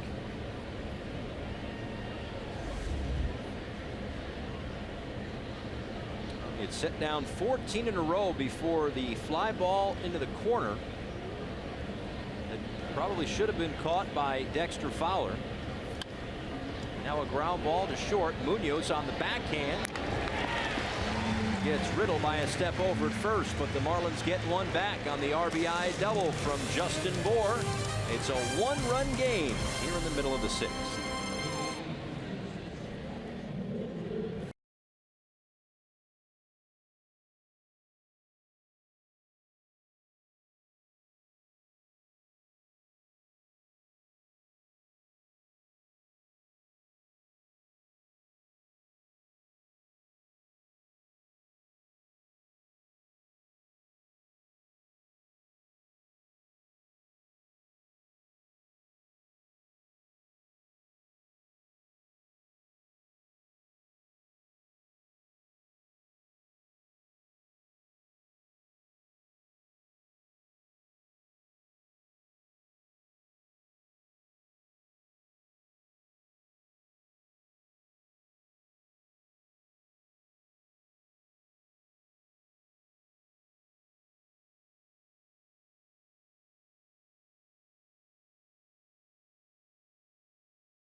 last of the sixth. Trevor Richards back out there has been impressive in his return to the big leagues. Well, he certainly has. We're going to give you a look at all of the changeups you keep hearing Paul and I talk about.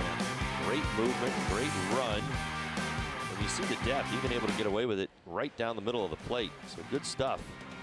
And as advertised, we knew about Trevor's changeup. We saw it earlier this season. We knew it would be back, but it's effective right now. He's got these Cardinal hitters thinking about it, and that's exactly what he wants.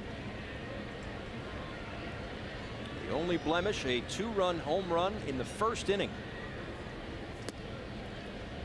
Just outside to Tommy Pham.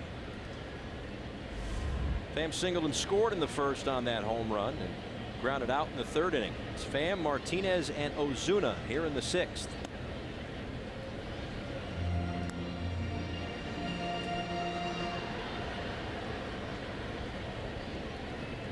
Again, I understand the difference between the major leagues and AAA, but while at AAA, Richards did this a lot, working deep into games. 7 1/3, 7, 6, 6, 7, 6.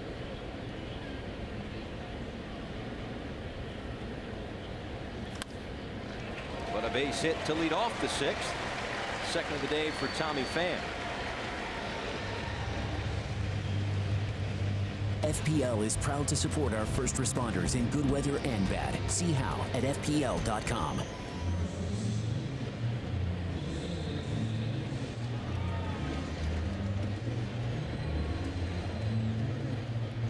So Pham aboard for Jose Martinez, who connected on the home run in the first.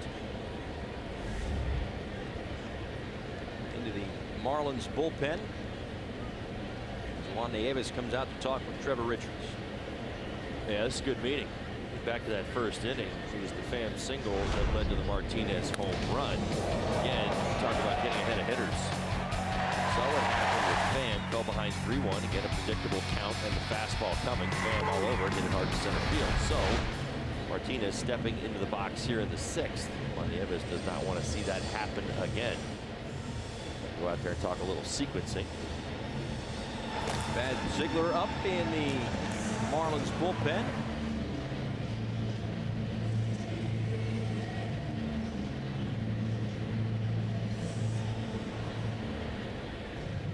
It's like Adam Conley just up as well, starting to stretch things out.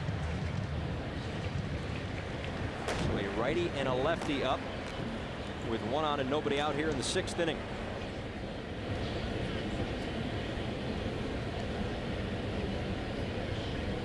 Set down 12 in a row before the Pham leadoff hit here in the sixth. Very careful with Martinez. Now 6 for 9 in the series. He's had a really good homestand. I think he's thrown a lot of those numbers out early, but he's clearly the most dangerous hitter in this Cardinals lineup right now. We've seen the power to left center. We've seen his ability to stay on the ball and go the other way.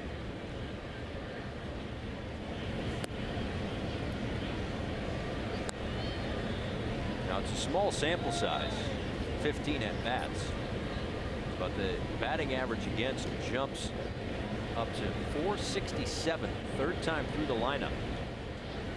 But again, that's another place where you would incorporate the breaking ball. And you saw Richards actually start off Martinez with a slider. Now he hasn't thrown many for strikes. Again, that's what I continue to harp on. He gets to that spot where he can throw his breaking pitch, get some outs, force at least the right-handed hitters to acknowledge that he's got one. It's going to benefit him in the long run. He wants to stay in games longer at the major league level. That's what a huge pitch does for you. He throws that breaking ball for a strike right there. Martinez is going to say, well, wait a minute, he just threw a breaking ball for a strike. That was a fastball and a base hit. Brinson gets to it. A big turnaround first for Martinez, but the Cardinals have him on the corners with nobody out. Well, I think between Pham and Martinez, you get a little bit of an education on how hitting works at the major league level, and I guess that's the point. You become predictable, and when you become predictable, hitters are looking for fastballs, and when they hunt fastballs, a lot of times that's what they do, if you give them something to hit. Another base hit for Martinez back through the middle. And that's going to do it for Trevor Richards as Don Mattingly has emerged from the Marlins dugout. Looks like he is going to call upon Brad Ziegler to face the righty Marcell Ozuna. The Florida Lottery call to the bullpen. We'll see if that pen can keep it at a 2-1 deficit here in the 6th inning.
The bottom of the 6th inning. This call to the bullpen is brought to you by the Florida Lottery. It's good to have options. That's why the Florida Lottery has 70 unique scratch-off games.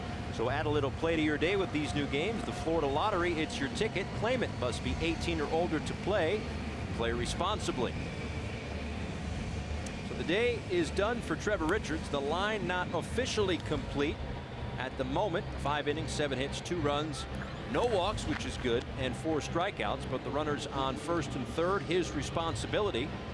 And Brad Ziegler removed from the closer's role earlier on this road trip. Don Mattingly said they want to match him up a little bit better. So pitching in his 27th game and pitching in the 6th inning, looking to do what he does best, and that's get a ground ball. Hopefully get an out or 2 with Marcell Ozuna at the dish. Has shown the willingness to chase secondary pitches. For Ziegler, that's kind of the key here. Slide it right away. Let me see a ball on the ground. Ziegler did pitch in this series a couple of nights ago. First game, 1 inning, 7 pitches, good results, no earned runs, no walks, no hits.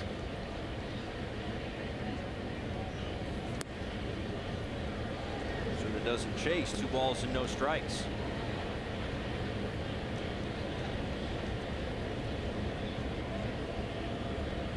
Pham the runner at 3rd, Martinez at 1st, being held on by Justin Bour, so he's naturally a little in anyway. Corner infielders at double play depth, hoping to get 2 for the price of 1. I always find these at bats some of the most interesting that you see during the course of a season. The hitter knows so much about you, and you know so much about the hitter. Speaking to teammates, essentially. And a base hit through the left side. An RBI single for Marcell Ozuna stretches the Cardinals' lead to 3-1.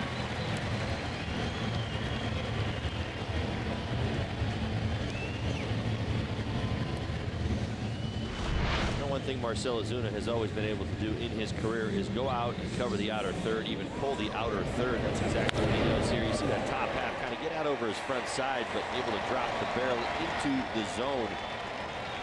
Getting out and around it, driving it through the left side for an RBI single.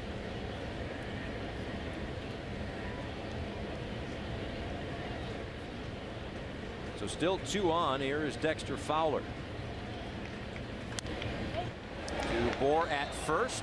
Thought about throwing a 2nd. Instead, will take the shore out at 1st. 1 away in the inning. Both runners move up.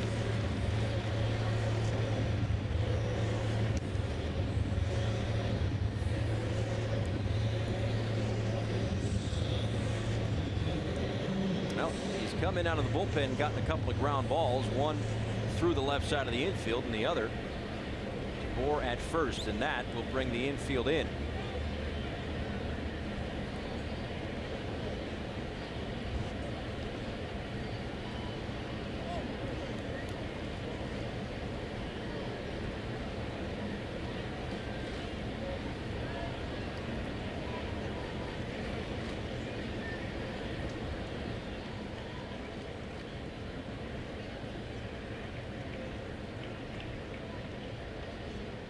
Pitch to Gyro Munoz, swings and misses at the off-speed pitch. 0-1.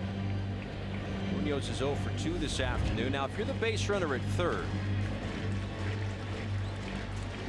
contact play, like how does this work? Because, and I asked this from a defensive standpoint. Like we've seen this, the infield in, ground balls, and sometimes Marlins infielders have looked a little surprised that the guy's going. Well, that's the call of the St. Louis Cardinals, and it's not the decision of the runner on third. It comes from the coaching staff. That's really what it is. It's what they're looking for. So they're, running their numbers, kind of looking at things how they see them. And sometimes it changes from pitch to pitch. You may be going on one particular pitch, you may not be going on another one. So again, there's communication going on between your runner at third base and the third base coach, communicating from the dugout what they want.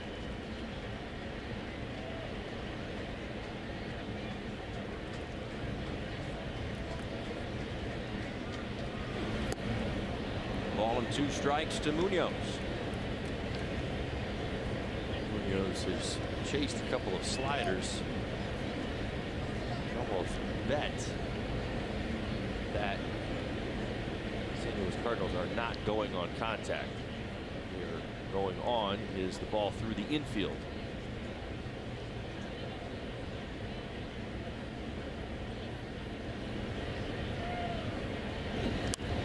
Pokes the bat out to center field. Brinson in, makes the catch, and a strong throw with a full head of steam keeps Martinez at third base. That's the closing speed of Brinson to get to that ball, make sure it's caught, doesn't fall in, or else it's an easy run. You're absolutely right, but a nice job reading the swing, knowing that this is not going to be deep contact. Able to get a great break coming in and a strong throw. Doesn't have to be accurate. It's actually just about getting that throw off. Martinez was not going. Again, Brinson, you start to get your feet underneath you at the major league level. You start to anticipate how third base coaches generally send runners. Colton Wong intentionally walked to load the bases for Francisco Pena. Bring it to force anywhere with 2 outs.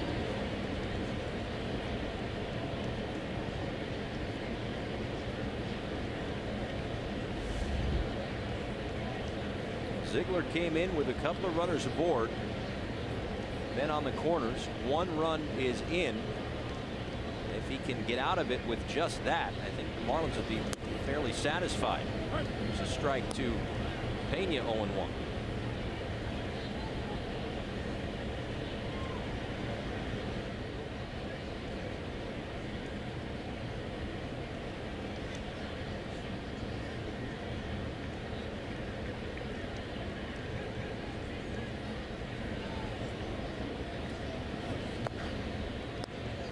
By Holiday.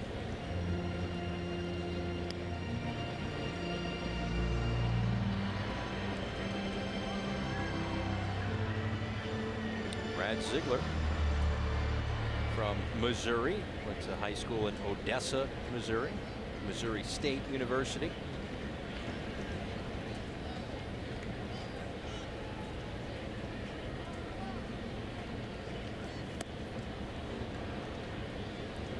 Take more and more and more off those pitches, can he? No, they're all his slider, and this may be the best I've seen Ziegler's slider this season. I'll tell you what, he usually sprinkles it in. It's almost always about the sinker and kind of getting it right. Certainly down out over the plate, producing ground balls, but he has thrown about 7 sliders of the 12 pitches he's thrown. Swung on and missed. Strike 3. A base hit for Ozuna in the inning, but it could have been a lot more. Marlins down a couple.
Marty Hendon's Trinket City. Marty worked for the Cardinals for over 30 years in PR, marketing, and community relations, and during that time collected tons of pieces of memorabilia. They used to be stored in his office, but after he passed away, they were all moved to this display. There are items like an autographed baseball by Tony Gwynn, an autographed press pass by Billy Crystal. Guys, this is quite a spectacular collection that Marty Hendon put together. That is amazing. Again, in all the years of being around the game, it's easy to collect a lot of stuff, and just in walking from the bus up to the broadcast booth, you see a lot of that stuff. It's all on display in the underground here at Busch Stadium inside the broadcast booth. Paul Severino, Todd Hollinsworth with you. A low-scoring affair as the Marlins in search of a sweep of the Cardinals, but they're down a couple of runs. Well, the one thing they'd love to get going is the offense once again. They played a fantastic series. Obviously took the first 2 ball games. A lot of offense to talk about. Michaelis has been outstanding. Mixed his pitches well. But again, as this game goes late, I still think there's a great opportunity. This Cardinal bullpen has had bumps along the way and has certainly had some issues in this series. Maybe you get Michaelis out of the ball game, you might be able to push late, see what happens. Crack the scoreboard a little bit. Defense looks a little bit different, as you saw. Jed Jerko takes over at third, and Matt Carpenter moves to first base. Michaelis still on the bump here in the 7th inning. And a strike to Lewis Brinson, 1-1. Brinson, Rivera, and Holiday due up.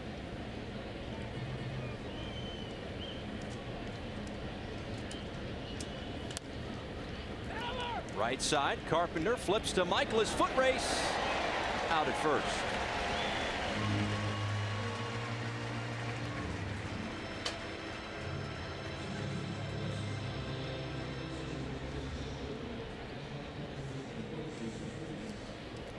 Let's give you another look.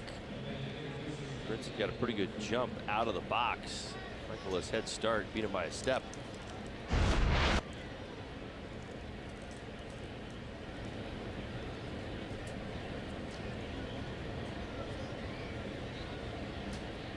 Perhaps an opportunity on a warm afternoon to just give Michaelis a chance to catch his breath for a second. It is definitely that. 92 pitches in.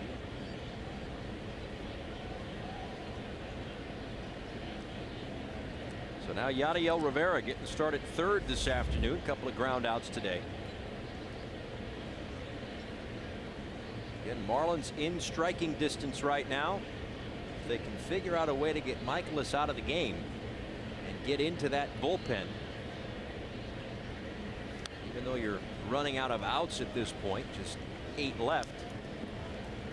You hear that all the time. It doesn't matter who's coming out of the bullpen. St. Louis could be Bob Gibson coming out of the bullpen, but as long as it's not the starting pitcher that's been so good, it breathes a little bit new life into the bats. Well, it's a bit of a victory. You're right. Has done a nice job today mixing his pitches, and you see the numbers that he's put up. 1 unearned run. He's got the lead. The idea is to get him out. His hitters generally think that way. As long as we get him out, no matter what it is. If it's left-handed in 105, it'll look better. Speaking of 105, he throws it. Yes, he does. That's Jordan Hicks. Haven't seen him yet in this series.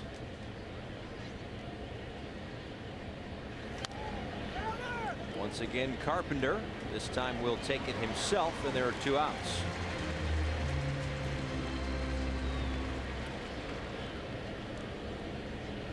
Celebrate our 25th anniversary weekend with an exclusive teal Life brand t-shirt commemorating Marlins history. Just $20, you'll get our limited edition shirt and a game ticket for tomorrow night. So Marlins.com/offers today. That's right, Padres, I believe, are already in South Florida waiting for Marlins return. We have the day off today. I think we had what seemed like a day off in San Diego. Got there on Memorial Day. It's like it was like a month and a half ago when this road trip started. Holiday grounds that one foul. You know, I found out. You know what the key? You know the key to that, because I think we were all in agreement. You know, whether you talk to the players, you talk to the broadcasters, the radio, everybody's saying the same thing. Boy, this has felt like we've been on the road for a month. Yep. That day off at the end. You know, the third leg of the trip is what's thrown everybody for a little bit of a loop. Yep. Holiday out to left field. And Ozuna puts it away for the final out. A 1-2-3 seventh inning. Michaelis has kept the Marlins bats quiet today. 3-1.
Richards on the mound today for the Marlins. It was his first start since being recalled from AAA New Orleans. I just had a second to catch up with Marlins pitching coach Juan Nieves, and he said that Trevor looked really good today. He thought fastball command was there. He thought his breaking ball was good. He also said that Trevor did a nice job containing the Cardinals' offense, and guys, Juan thought he showed a lot of composure in overcoming that home run and settling in as the game went along. Yeah, Jessica, thanks so much. Yeah, there was really the only mistake that he made was that home run, and it was in that first inning where he really didn't quite yet have a grasp of the secondary pitches. He settled in. The changeup was the final pitch of a bunch of strikeouts for him today, as we may be heading right back to break in a moment. Looks like Don Mattingly is out after Greg Garcia was, I believe, announced as the pinch hitter. And now Mattingly goes out to make the Florida Lottery call to the bullpen. Going to see Adam Conley when we come back.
Old guy and a knuckleballer, and it was like, and he put the TV on, and it was all over all the stations. It was like, this old guy, you know, and he was throwing some stuff.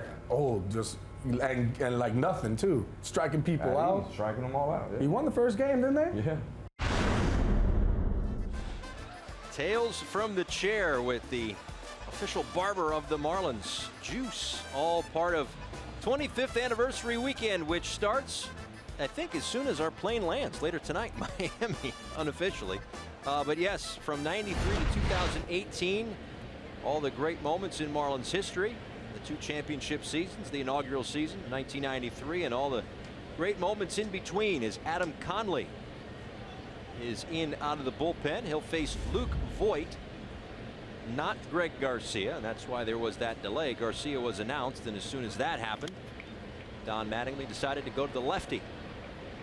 So it's Voigt against Conley here in the 7th.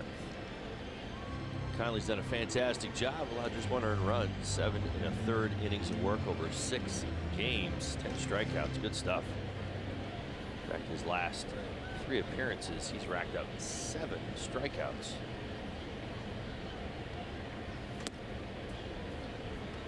Swing and a miss for Voigt, who walked and scored a run as a pinch hitter on Tuesday night. Called up on the last day of May from AAA. 2-run pinch hit single in a 5-run 9th inning. This one driven out to left field. Dietrich turns around, and that one is gone. A solo home run for Voigt. And a 4-1 Cardinals lead.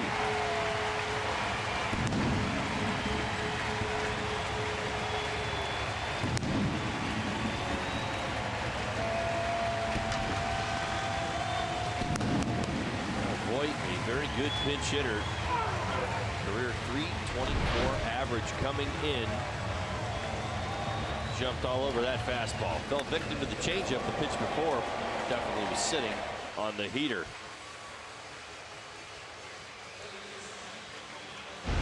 Second career pinch hit home run.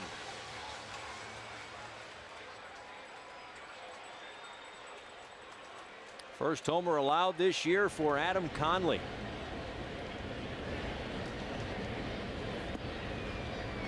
Ball 1 to Matt Carpenter.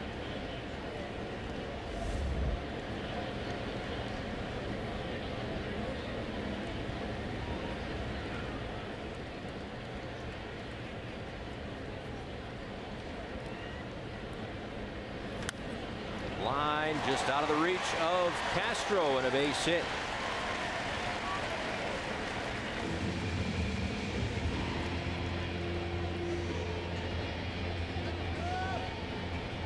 Once again, Don Mattingly out of the pen, or out of the dugout, rather. Going to go to the pen.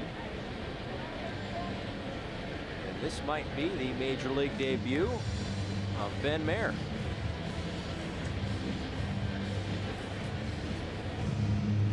It will be the Florida Lottery call to the bullpen. Our first look at Mr. Mayer after this.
Debut of Ben Meyer, 6'5", 180.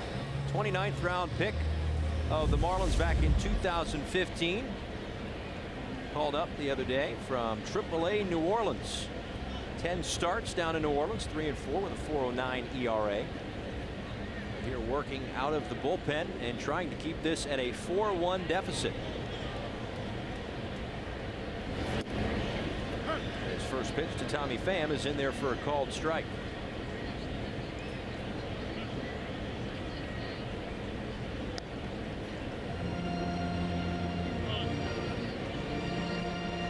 I'm going to keep that ball for posterity, I imagine.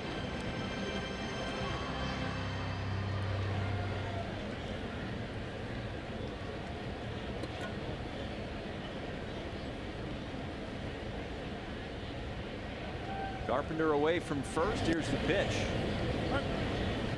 Wrinkle in there, 0-2. Good breaking ball, 77 miles an hour. Some good separation between the two. You saw 91 on the first pitch.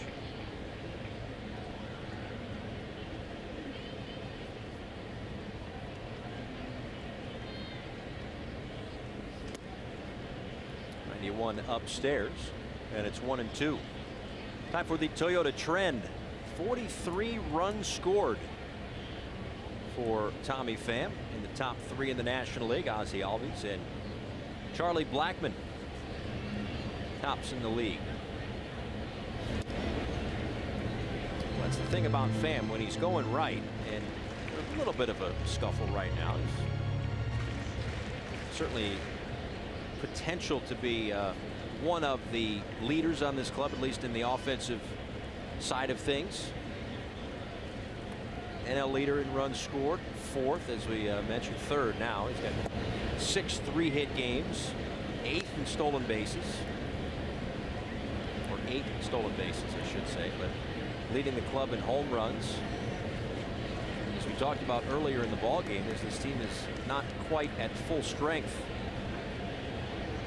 we'll lean on Tommy Pham for the time being as he drills one out to center field. Brinson, foot onto the track, makes the catch for the first out.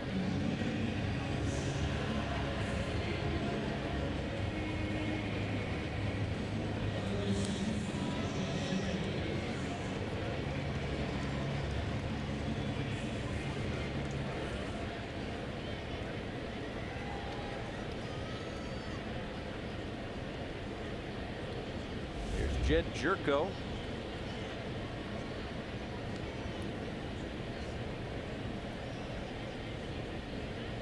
Pitched in last night's ball game. Gave up the home run to Lewis Brinson. Now the more conventional hitter. More used to seeing him as a hitter.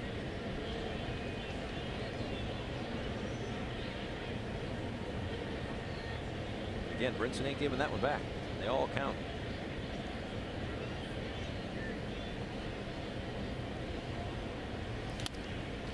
(1-0) to third. Rivera slides, makes the play over to first. Not in time, but they get the lead runner 2 down.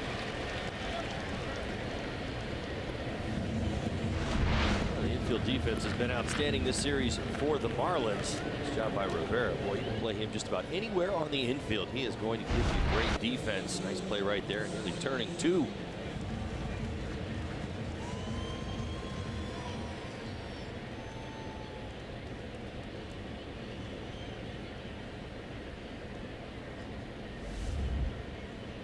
There's Marcell Ozuna. Ozuna, an RBI base hit his last time up to the left side. It's Brad Ziegler.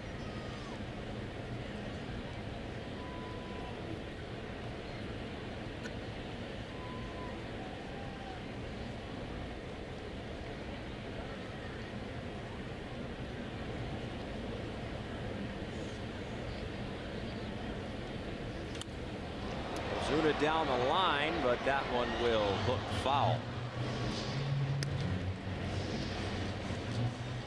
Well, there is no shortage of exit velocity off the bat of Marcell Ozuna. When he is going right, the ball jumps off the bat. Fortunately, we'll keep that one fair.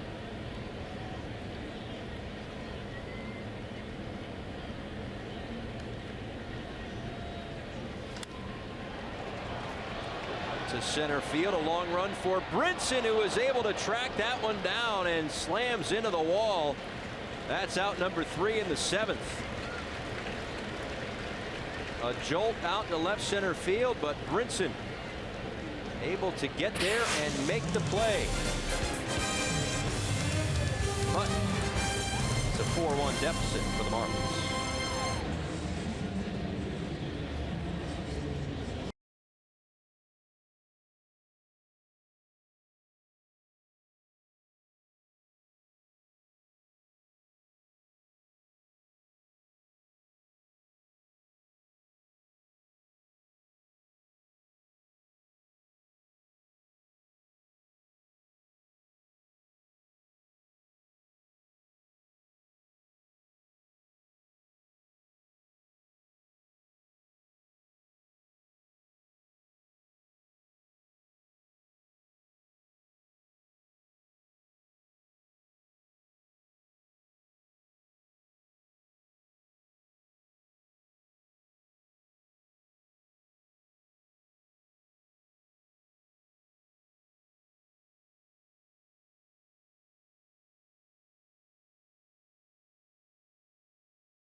I gotta vote no on that one, right? What do you think? No? Nelly, 03 LCS ring? Yeah, I don't know why he would do that. He's got 4 championship rings, I think. That would be. I think I'm with you on that one. Here's a look at the Bonefish fresh catch of the day. And Lewis Brinson out in left center field, able to track that one down. And he has done that quite a bit this year, ranging all sorts of different directions to cover a lot of ground in center field. That put an end to the bottom of the 7th inning. And now we see Jordan Hicks. She's starting to loosen up at 100 miles an hour. 28th game this year for the St. Louis Cardinals. He, along with Aroldis Chapman, the Marlins' Teran Guerrero, kind of living atop the exit velocity leaderboard. Now, he doesn't always know where it's going, I suppose. Leads you to believe that. Was that just the Randy Johnson All-Star Game intimidation throw?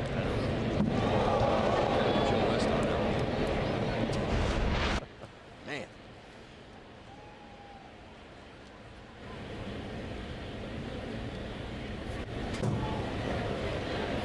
Now that certainly explains the 18 walks on the season.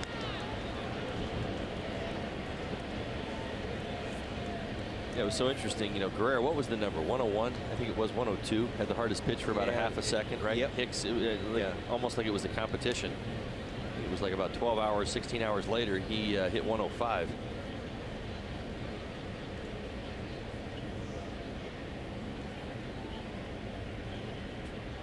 The 2-1 from Ricky Vaughn is chopped right back to him. How hard does he throw to first? Well, he throws bullets over there too. All right. Goodness. Yeah, well, welcome to the big leagues, right? 2 to the backstop at 100 miles an hour, then 1 right in the strike zone at 101. Chopper right back to the mound. Matt Carpenter does not appreciate him taking his time. Jeez, listen to this.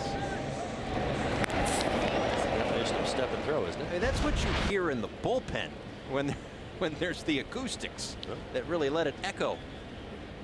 Well, he has thrown the 5 fastest pitches of the year, topping out at 105 twice. He has 11 of the top 12 fastest pitches this year.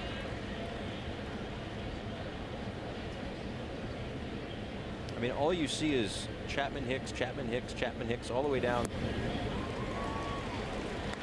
Oh my goodness, all the way down to 47, where that pitch that you were talking about from Guerrero, 101.8 on April 30th. But the 46 hardest throws this year, you know, fastest pitches for this guy. And then he could take 15 miles an hour off it. And that's what Starlin Castro's probably murmuring to himself as he walks off. Yeah, you get a 100-mile-an-hour fastball to start the at-bat, and then you get 2 really nasty 85 and 87-mile-an-hour sliders to end the at-bat. You can't defend both. It's as simple as that. That's not one of those at-bats you need to beat yourself up over. Starlin's in a really good spot. Pitcher does that, he is going to plow through most lineups. And now Derek Dietrich.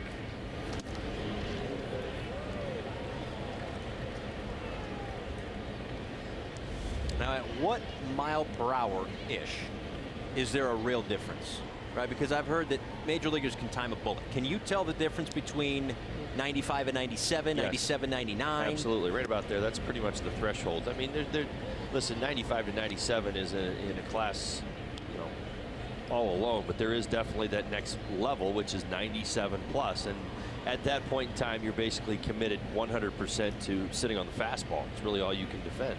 You know, maybe you get your front foot down and you see a secondary pitch or he hangs it. But the point is you really can't cover both.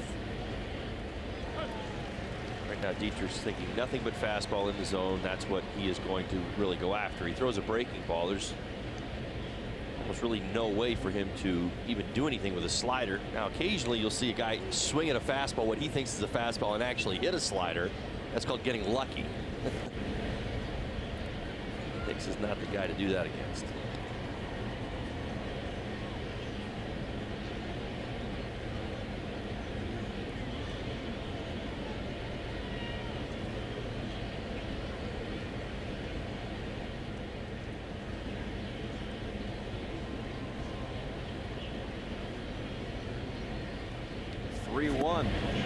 This is low.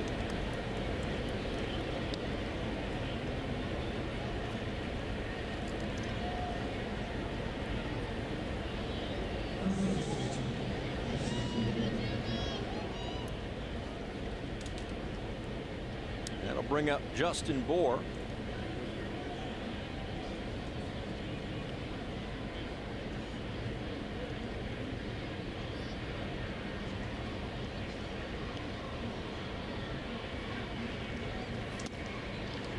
MLB at Bat is your #1 app for Marlins baseball. Customize your experience to catch every moment this season. Marlins home screen icons and features such as MLB.TV Game of the Day, pitch tracking, in-game highlights, live radio broadcast, stat news, and more. Download MLB at Bat today.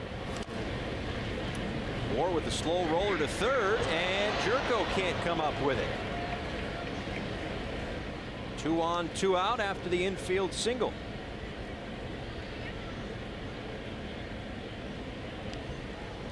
Third hit of the day for the big guy. Got it. This is where the shift kind of puts you out of place. Jerko really, even with JB running, the only play he's got is barehanded.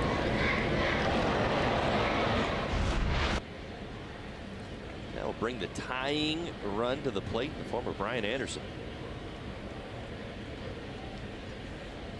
This is where Anderson has come up so big for this club. With runners in scoring position. Takes a called strike. Entered the day leading major league rookies and 5th in baseball with a .411 average with runners in scoring position.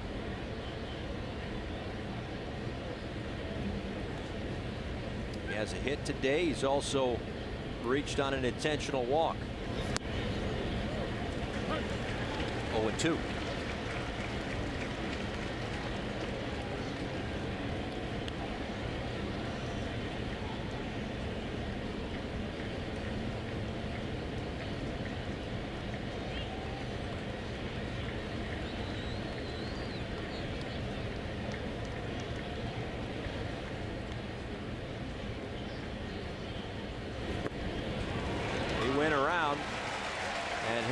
strikes him out.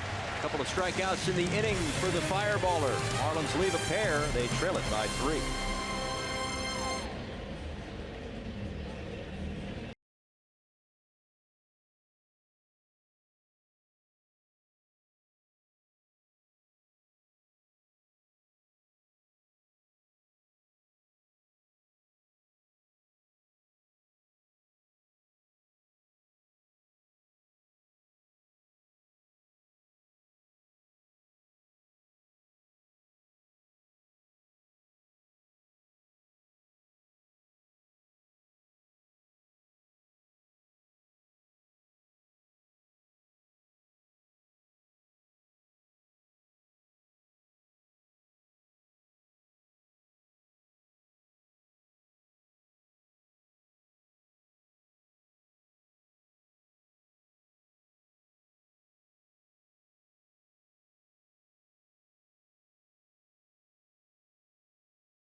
Welcome back. It is a 4-1 deficit for the Marlins as we head to the bottom of the 8th inning. Some fans heading over to Ballpark Village just across the street from Busch Stadium. That's what it looks like from the outside. And on the inside, looks like a pretty fun little spot over there.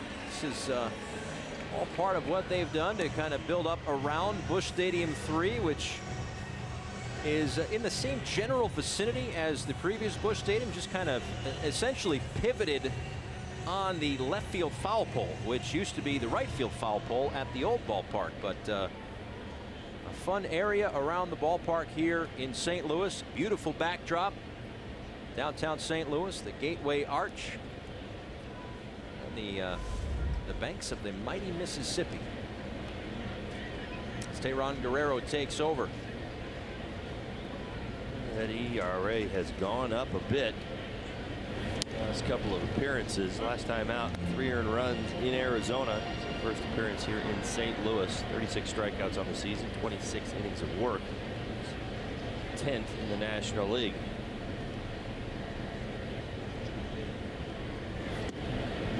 This is outside Dexter Fowler, a ball and strike. Fowler, Munoz, and Wong due up for the Cardinals. Marlins try to keep them right where they are, up by 3.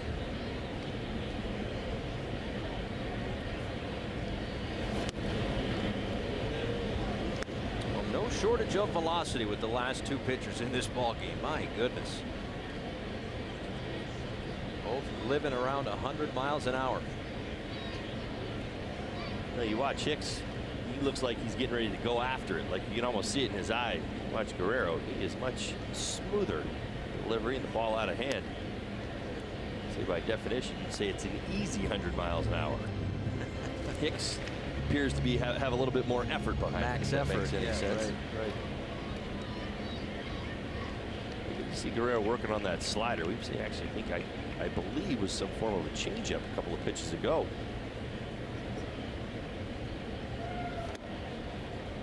It gets Fowler for the first out here in the 8th.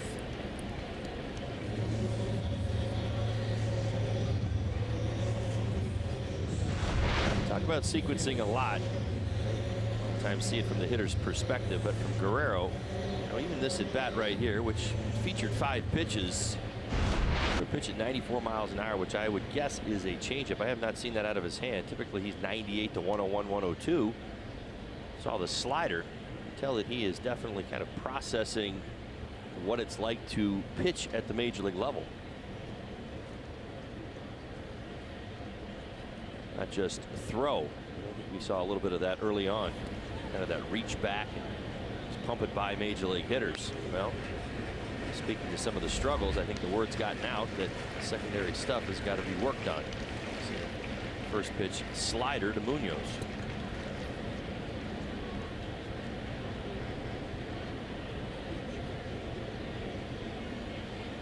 Munoz has struck out twice this afternoon.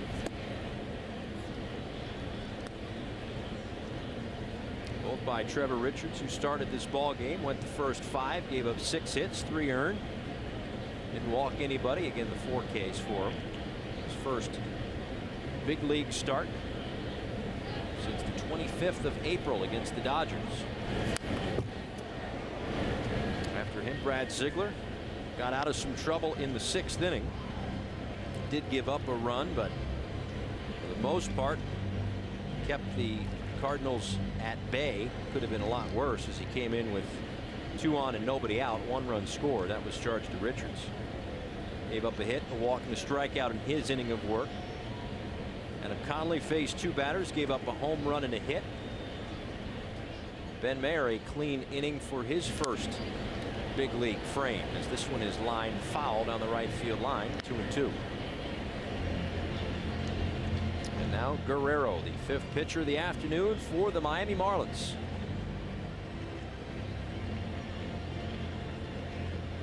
They will have Riddle, Brinson, and Rivera due up in the 9th inning against, in all likelihood, the closer Bud Norris.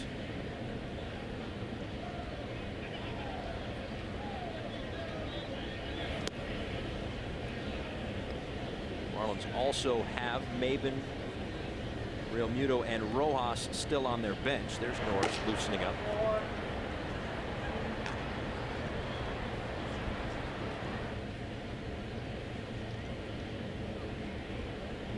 Payoff pitch to Munoz.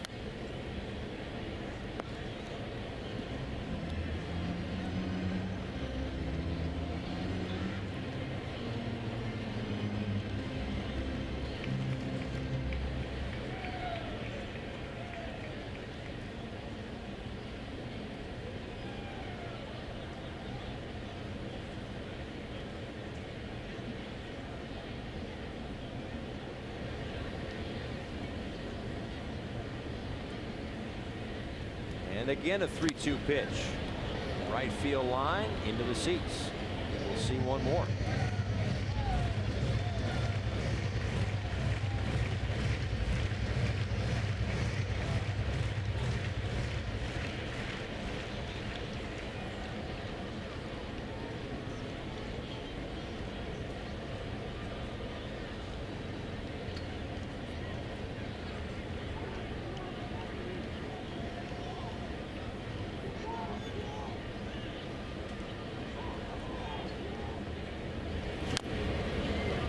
Chopped left side. Guerrero tries to backhand but can't come up with it. A bare hand, rather. Either way, Munoz is aboard with 1 out. See if Guerrero's all right. Kind of looked like he may have turned his ankle just a bit. Got off the mound pretty decent. Knows that this is an all-out play. He's got to field it and throw. As soon as he doesn't come up with the baseball, this play is over. That was a base hit for Munoz.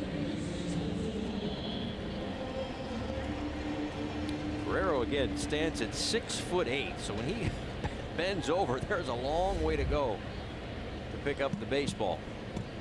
Couldn't come up with it. Now 1 on 1 out for Colton Wong.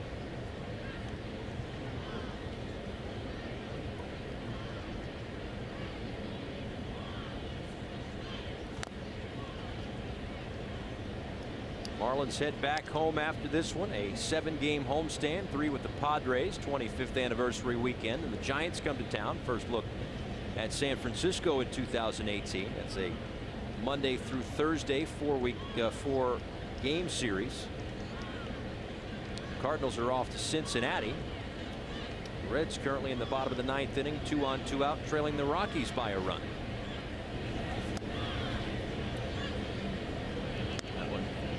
Missed low. 1-1. Another afternoon baseball. Dodgers up on the Pirates 8-3 in the bottom of the 8th. Pittsburgh Cubs with a 1-0 lead over the Phillies in the top of the 5th inning.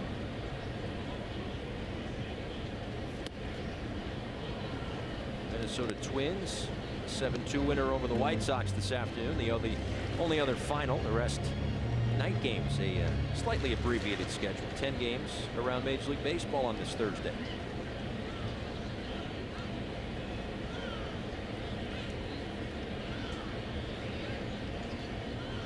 A ball and 2 strikes to Colton Wong. Grounded to short. Riddle, Castro. No return throw to first. 2 outs.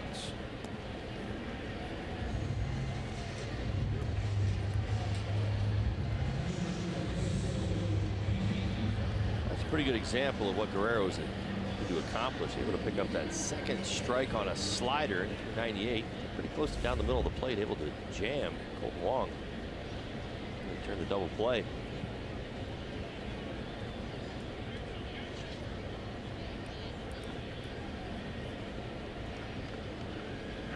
So in steps Francisco Pena.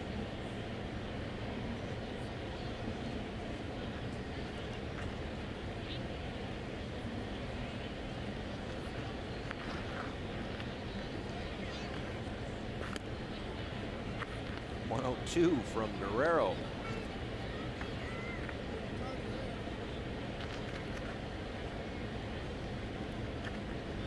Pena started 17 games while Molina was on the disabled list. Cardinals went 9-8 in the games that he started, played about .500 ball without Molina. And if the score holds here, they will be 2 games under .500 with him, at least since being activated on Tuesday.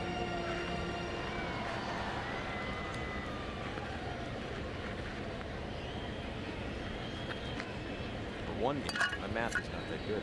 Can't even count to 3, Holly. Jeez, been a long road trip. Off the end of the bat, slow roller to second, Castro. And the last chance for the Marlins coming up in the top of the 9th inning. Guerrero keeps the Cardinals off the board. 4-1 to the 9th.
Sports Florida is brought to you by Southwest. Transparency, low fares, nothing to hide. By Sylvester Comprehensive Cancer Center, in pursuit of your cure. And by your South Florida Honda dealers. The sun has been shining all day here in St. Louis. Temperatures in the low to mid 90s. Velocities in the low hundreds, at least from the last 2 pitchers. Teron Guerrero for the Marlins and Jordan Hicks of the Cardinals. And now Bud Norris will come on to try to close it out for St. Louis as they look to salvage the last game of this 3-game series. 27th game for him. 11 of 12 in save opportunities. That is 9th in the National League. The number of saves he's got, 11.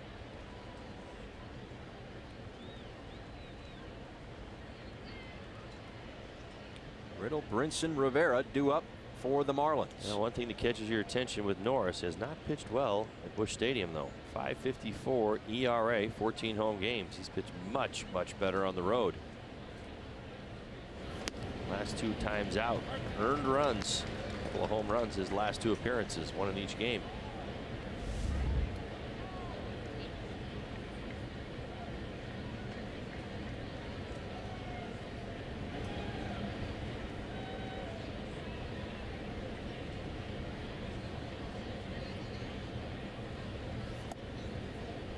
Off the edge, a ball and a strike.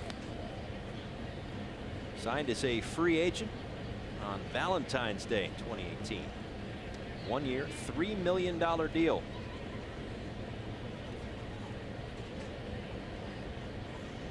You see his numbers. He's been around for a while. Bud, early on in his career, known as a starter. All the way back to his Astro days.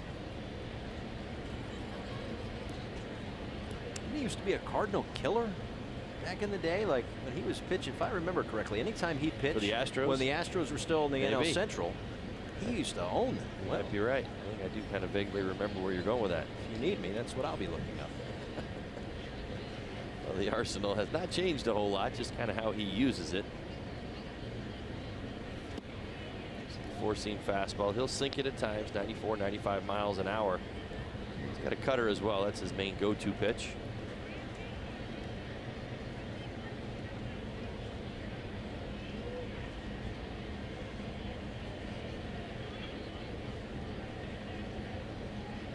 Two balls and 2 strikes to Riddle. Goes upstairs out of the zone. Riddle chases, and there's 1 away. And that's a good look at the cutter. 90 miles an hour. Let's see where it sits. So I'll go away, away, away, and then back in with a cut fastball.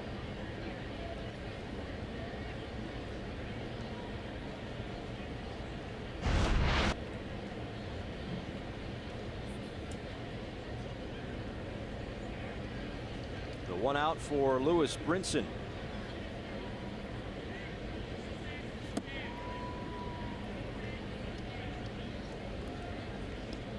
Yeah, against the Cardinals in his career, a 3.44 ERA in 102 innings. But I think that might have been, you'd really have to cut it down, figure out what it was with the Astros. With 1 out in the 9th inning, we really don't have the time for that right now. So maybe we'll look it up when the Cardinals come to town. Or perhaps we'll have moved on to something else by then. Also likely.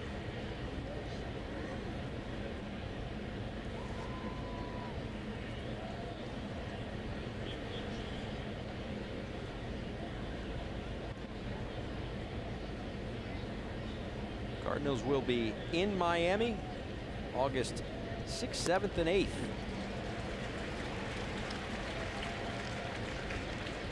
Ball and 2 strikes to Brinson.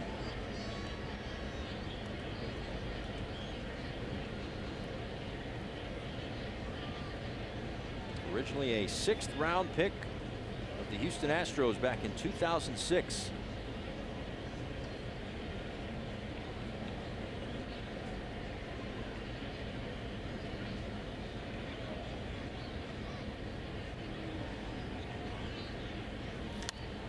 Brinson shoots one down the right field line and foul.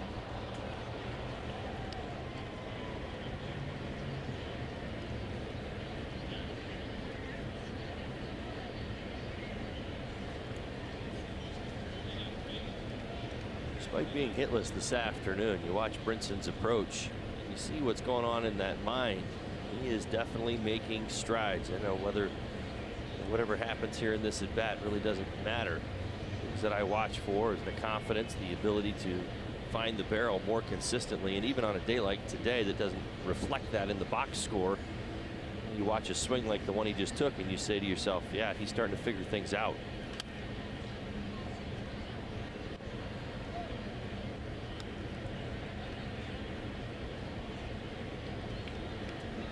Again, a minor league player of the year last year for the Milwaukee Brewers. Big part of the trade with the Brewers for Christian Yelich, among others, but clearly the most major league ready. A rough couple of months to start the year, but June has certainly started very well for Lewis Brinson. A couple of home runs last night, 9 total bases. Second multi-home run game of the year.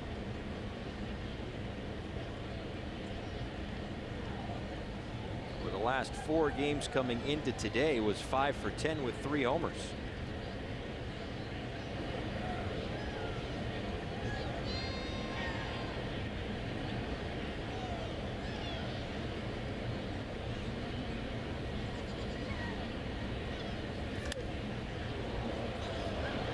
Sends this one out to deep left field. All the way back to the track goes Ozuna. And he puts it away for out number 2.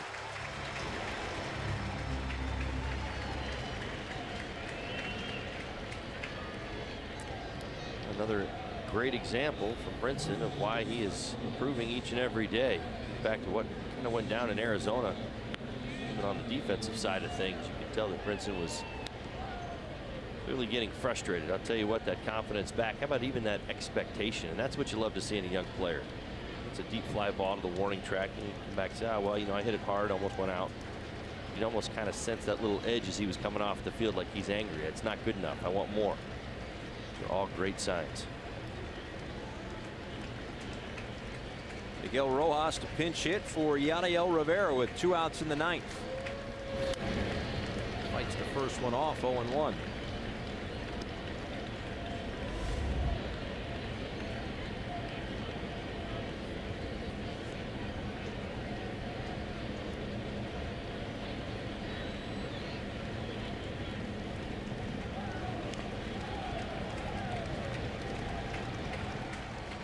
Cameron Maben has moved into the on-deck circle.